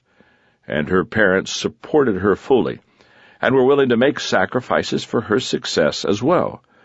To assist her in her goals as a pianist, they took out a $13,000 loan in 1969 to buy her a used Steinway grand piano. Rice graduated early from high school and went to the University of Denver with the intention of earning a degree in music and becoming a professional concert pianist. It was something that she had made sacrifices her entire life to do. But after her sophomore year, she realized that if she was going to reach her personal potential, it would not be in music. So she began searching for a new field. She found it in international politics. She was drawn like a magnet to Russian culture and the Soviet government. For the next 2 years, she immersed herself in her courses, did extensive outside reading, and learned the Russian language. She had found her niche, and she was still willing to pay the price to go to the highest level. After graduating with her bachelor's degree, she went on to Notre Dame to get her master's degree. She then returned to the University of Denver and earned a Ph.D. at the age of 26. When she received an offer for a fellowship at Stanford, she jumped at it. A few months later, she was recruited to become a member of the university's faculty. She had arrived. Most people would be happy if the rest of the story played out something like this. Publish a few articles, then a book or two, earn tenure, and eventually settle into a comfortable life in the academic community. Not Rice. True, she did carve out a place for herself at Stanford. It was an environment that she loved. She enjoyed the intellectual stimulation. She was a talented teacher who found teaching and counseling students highly rewarding. She even became an avid fan of the university's sports teams. She thrived and received one award after the other. But she spent a year at the Pentagon in an advisory position with the Joint Chiefs of Staff. She called it a reality check, practical experience that informed her teaching and writing. Then in 1989, the White House called. She was invited to accept a position on the National Security Council as the Director of Soviet and East European Affairs. She took a leave of absence from Stanford, and it turned out to be a wonderful decision. She was President George H.W. Bush's primary advisor on the Soviet Union as that government disintegrated, and she helped in creating policy for the unification of Germany. It made her one of the world's experts on the subject. She returned to Stanford after 2 years in Washington. Back at Stanford, she possessed even greater clout. In 2 years, she was made a full professor at the age of 38. A month later, she was asked to become provost, a position that had never been held by an African American, by a woman, or by anyone so young. As the second in command at one of the world's premier universities, Rice had it made. She had proven herself as an executive. She was already sitting on many corporate boards, and she was in position to become president of any university in the nation. So some people might have been surprised when she stepped down as provost and began tutoring George W. Bush, then governor of Texas, on foreign policy. But it was a sacrifice she was willing to make, one that led her to becoming National Security Advisor and eventually U.S. Secretary of State. As I read this, Rice continues to serve in that role. What once looked like a sacrifice has made her more influential than ever. She has been consistently willing to give up, to go up, and I have no doubt that she will make whatever sacrifices are necessary to take the next step. That's what happens when a leader understands and lives by the law of sacrifice. Law number 19, the law of timing. When to lead is as important as what to do and where to go. If ever there was an example of the importance of timing as it relates to leadership, it came in New Orleans in late August and early September of 2005. On Wednesday, August 24, 2005, nobody in New Orleans could have known that the newly formed tropical storm named Katrina would be the big one. The hurricane the city had feared would someday come. It wasn't until Friday that the National Hurricane Center predicted that the storm would reach landfall on Monday somewhere near Burris, Louisiana, about 60 miles southeast of New Orleans. The hurricane was already looking like a bad one. The next morning, Saturday, August 27th, the leaders of many of Louisiana's parishes around New Orleans ordered mandatory evacuations. St. Charles, Plaquemine, parts of Jefferson, and even St. Tammany, which is situated on higher ground north of New Orleans.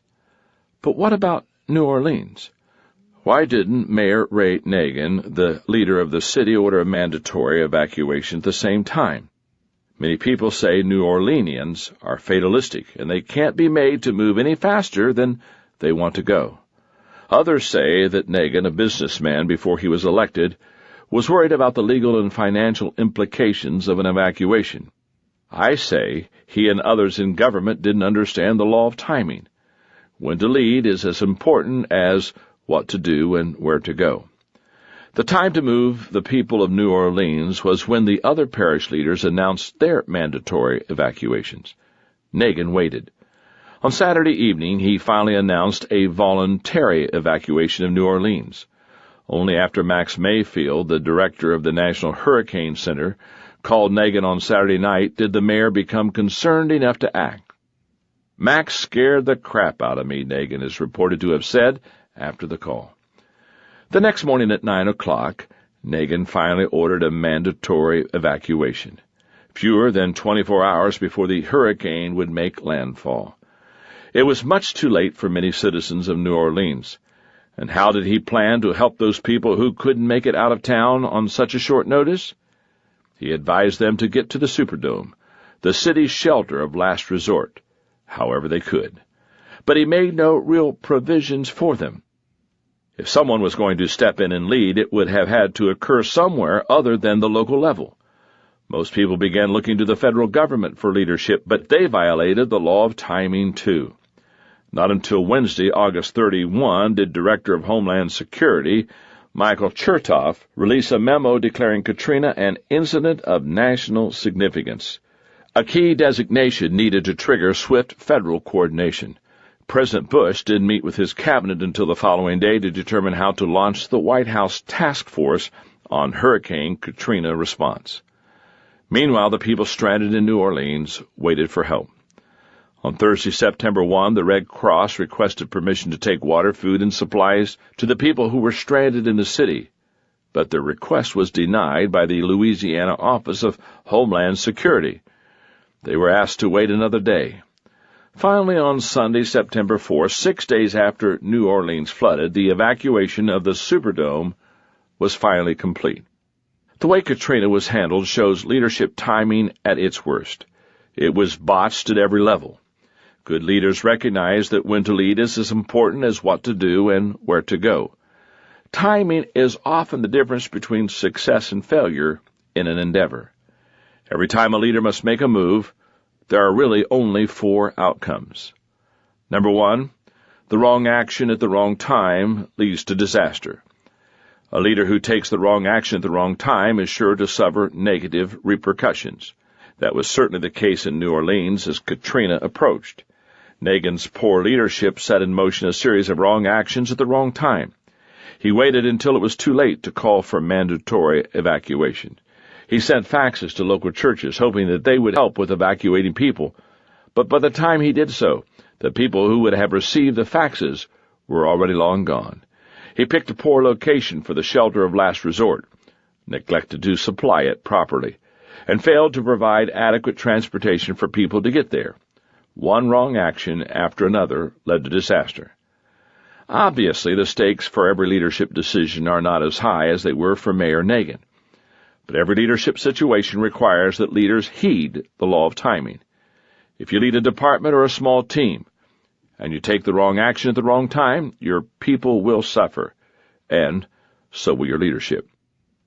Number 2, the right action at the wrong time brings resistance. When it comes to good leadership, having a vision for the direction of the organization or team and knowing how to get there aren't enough.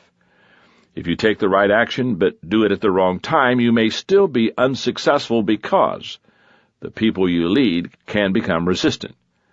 Good leadership timing requires many things. Understanding. Leaders must have a firm grasp on the situation.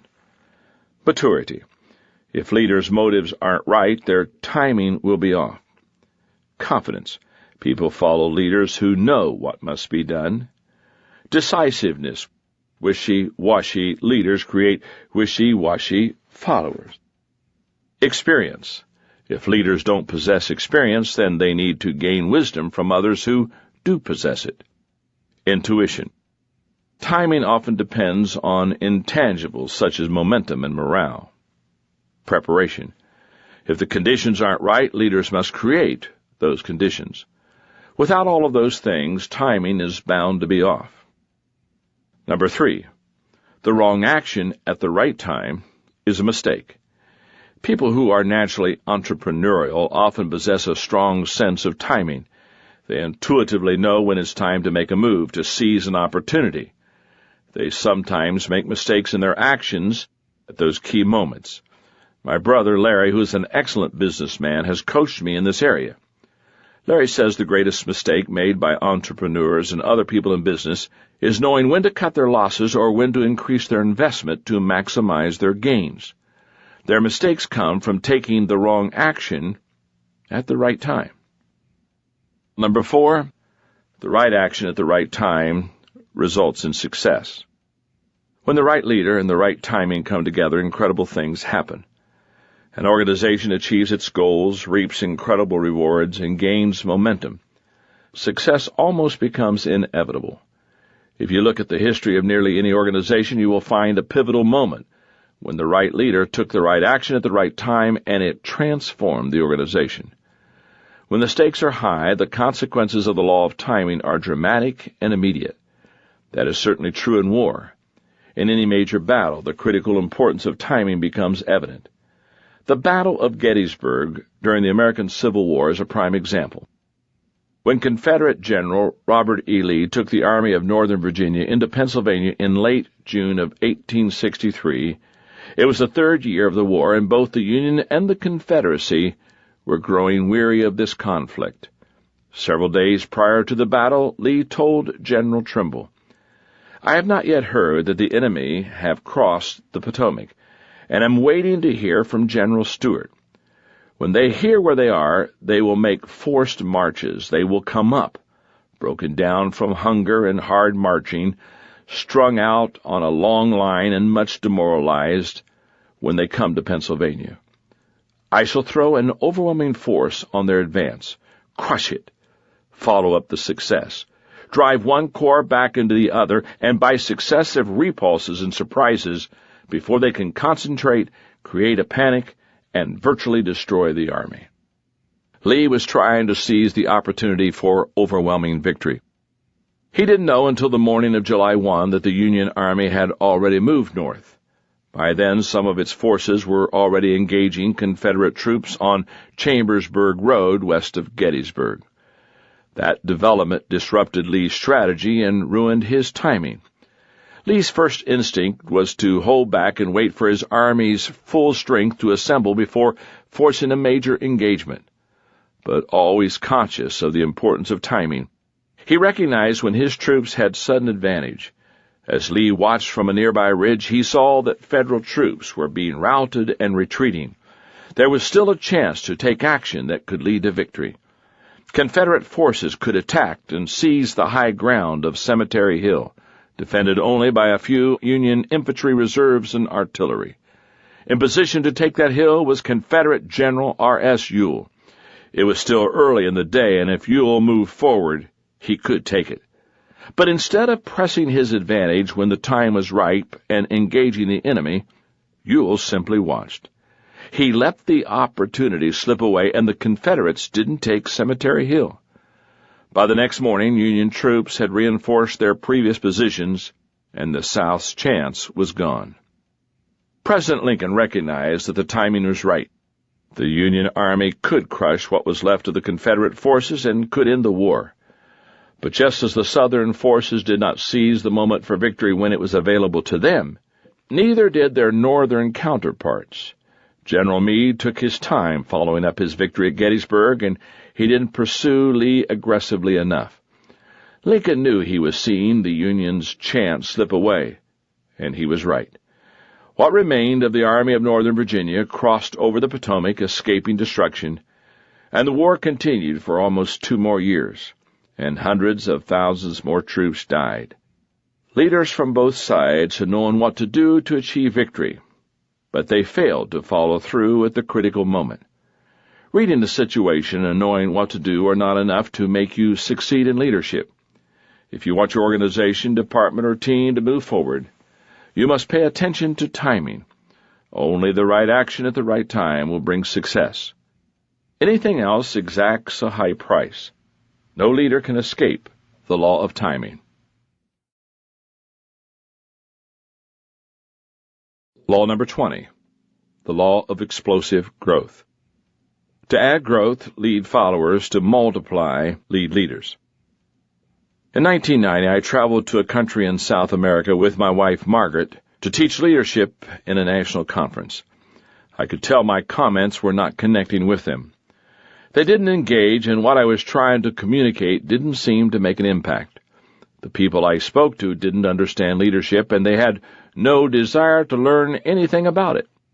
For someone like me who believes that everything rises and falls on leadership, it drove me crazy.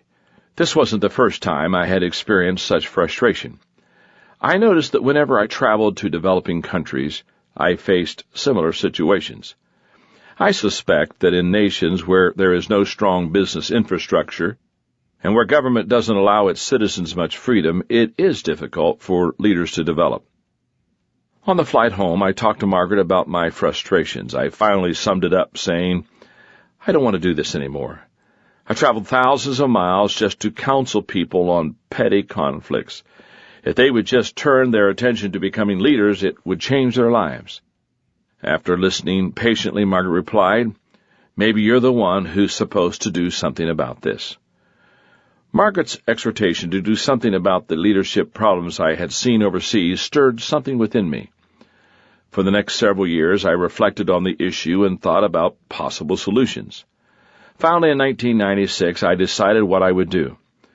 I brought together a group of leaders to help me create a not-for-profit organization to develop leaders in government, education, and religious community.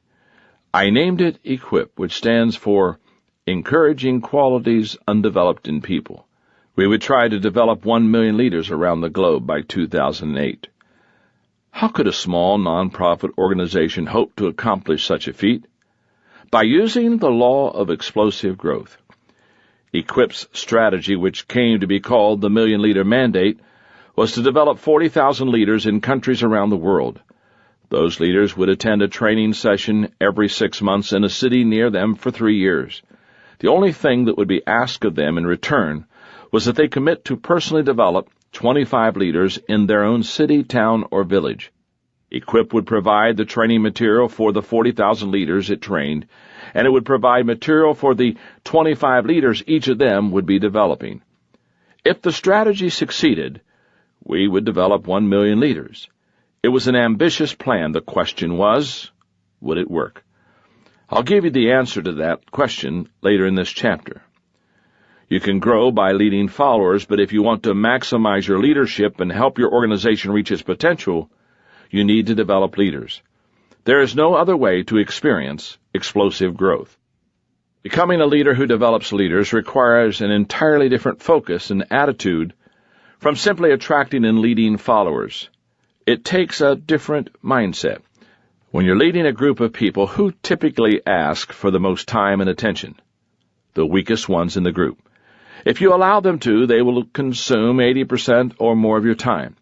However, proactive leaders who practice the law of explosive growth don't allow that bottom 20% to take all their time.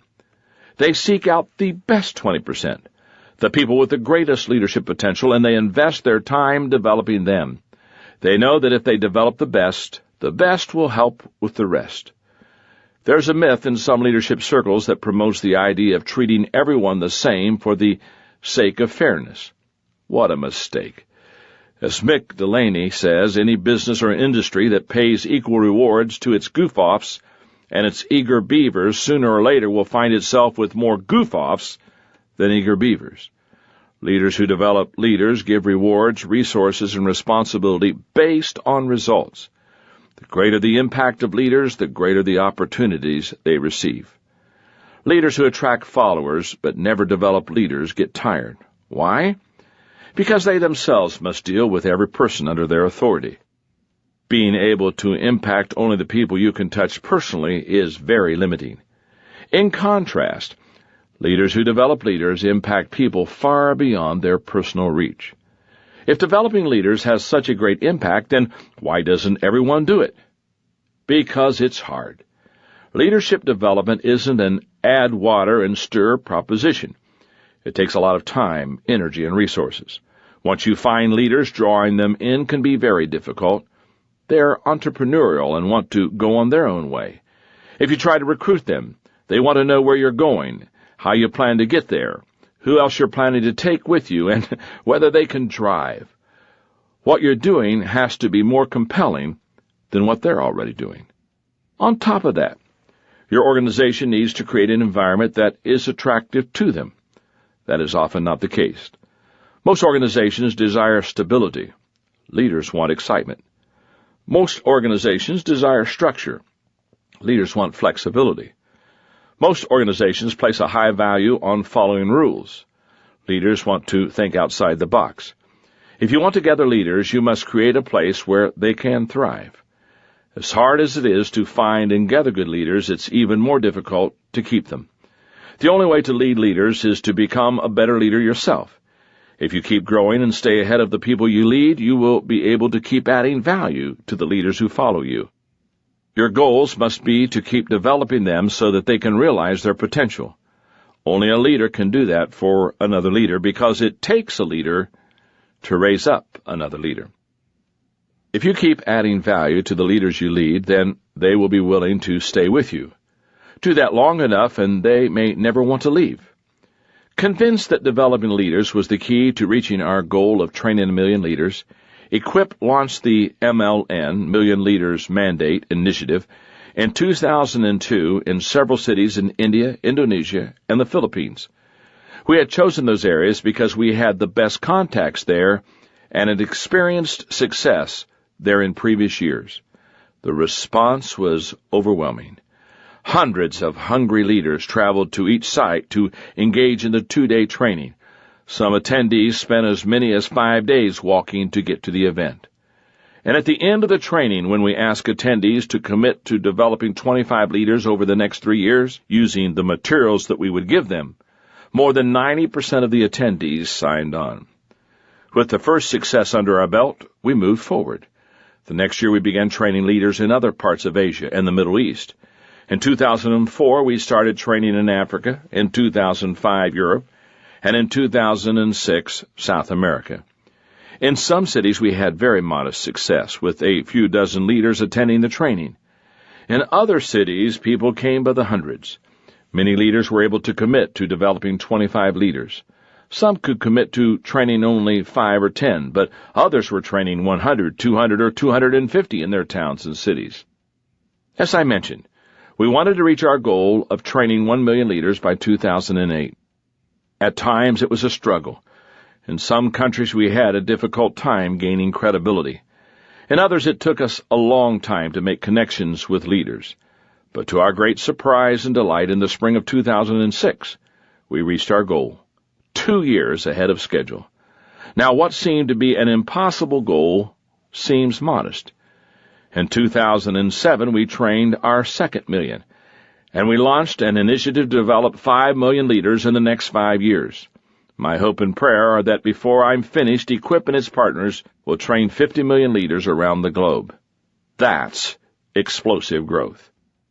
Leaders who develop leaders experience an incredible multiplication effect in their organizations that can be achieved in no other way, not by increasing resources, reducing cost, increasing profit margins, improving systems, implementing quality procedures, or doing anything else. The only way to experience an explosive level of growth is to do the math. Leaders' math. That's the incredible power of the law of explosive growth. Law 21, the law of legacy. A leader's lasting value is measured by succession. What do you want people to say at your funeral?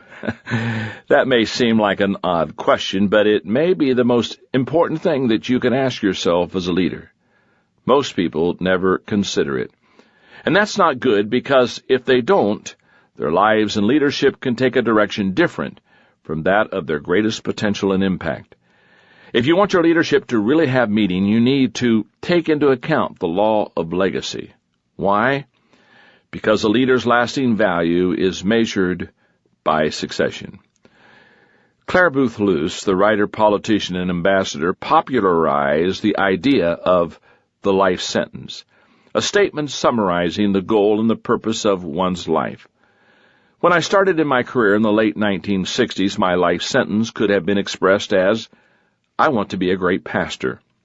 Several years later, as I worked and realized my shortcomings as a speaker, my sentence changed to be, I want to be a great communicator. For more than a decade, improving my speaking skills became a major focus. However, when I reached my early 30s, I realized that if all I ever did was speak, my impact would always be limited. There are only so many days in a year and so many people who would come to an event to hear you. I wanted to reach more people than that. That's when I decided I want to be a great writer. But when I reached my 40s, my focus changed again. And that's when I decided I want to become a great leader. I wanted to build and lead organizations that could make a difference. I've discovered that at every stage of my life I've grown and my world has gotten bigger. As the result, my life sentence has changed.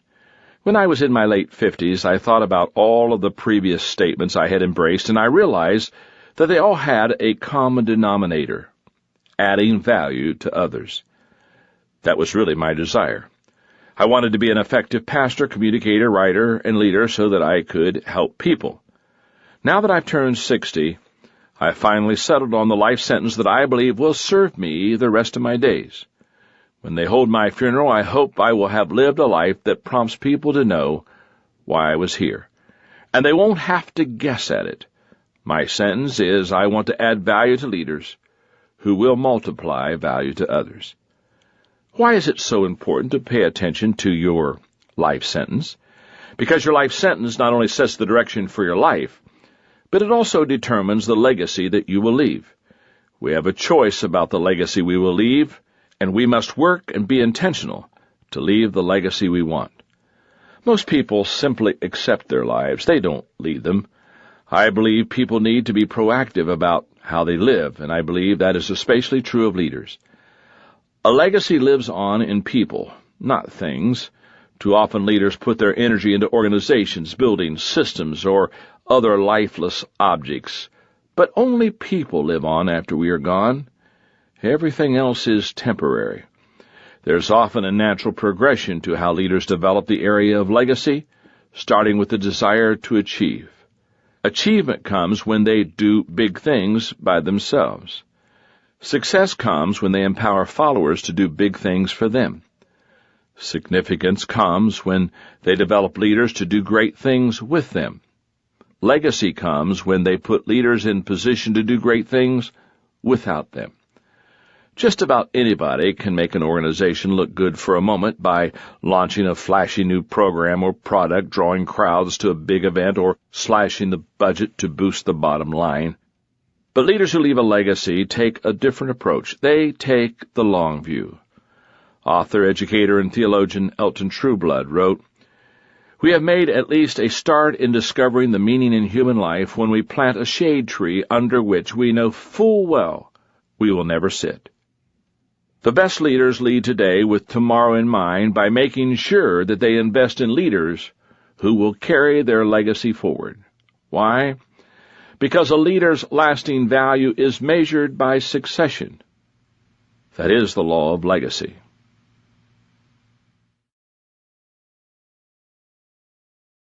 Conclusion: everything rises and falls on leadership. Well, there you have them. The 21 irrefutable laws of leadership. Learn them, take them to heart, and apply them to your life. If you follow them, people will follow you. I wish you great leadership success. Pursue your dreams. Strive for excellence. Become the person you were created to be, and accomplish all that you were put on this earth to do. Leadership will help you do that. Learn to lead, not just for yourself, but for the people who will follow you. And as you reach the highest levels, don't forget to take others with you to be the leaders of tomorrow. That concludes the 21 Irrefutable Laws of Leadership by John C. Maxwell. Copyright 2007, published by Thomas Nelson. Dr. John C. Maxwell is an internationally recognized leadership expert, speaker, and author who has sold over 12 million books. His organizations have trained more than 1 million leaders worldwide. Dr. Maxwell is the founder of Enjoy Stewardship Services and Equip. Every year, he speaks to Fortune 500 companies, international government leaders, and organizations as diverse as the United States Military Academy at West Point and the National Football League. Look for the complete, unabridged 21 Irrefutable Laws of Leadership book in bookstores everywhere, as well as other books and audio programs by John C. Maxwell, including The Difference Maker, Talent is Never Enough, and The 360-Degree Leader.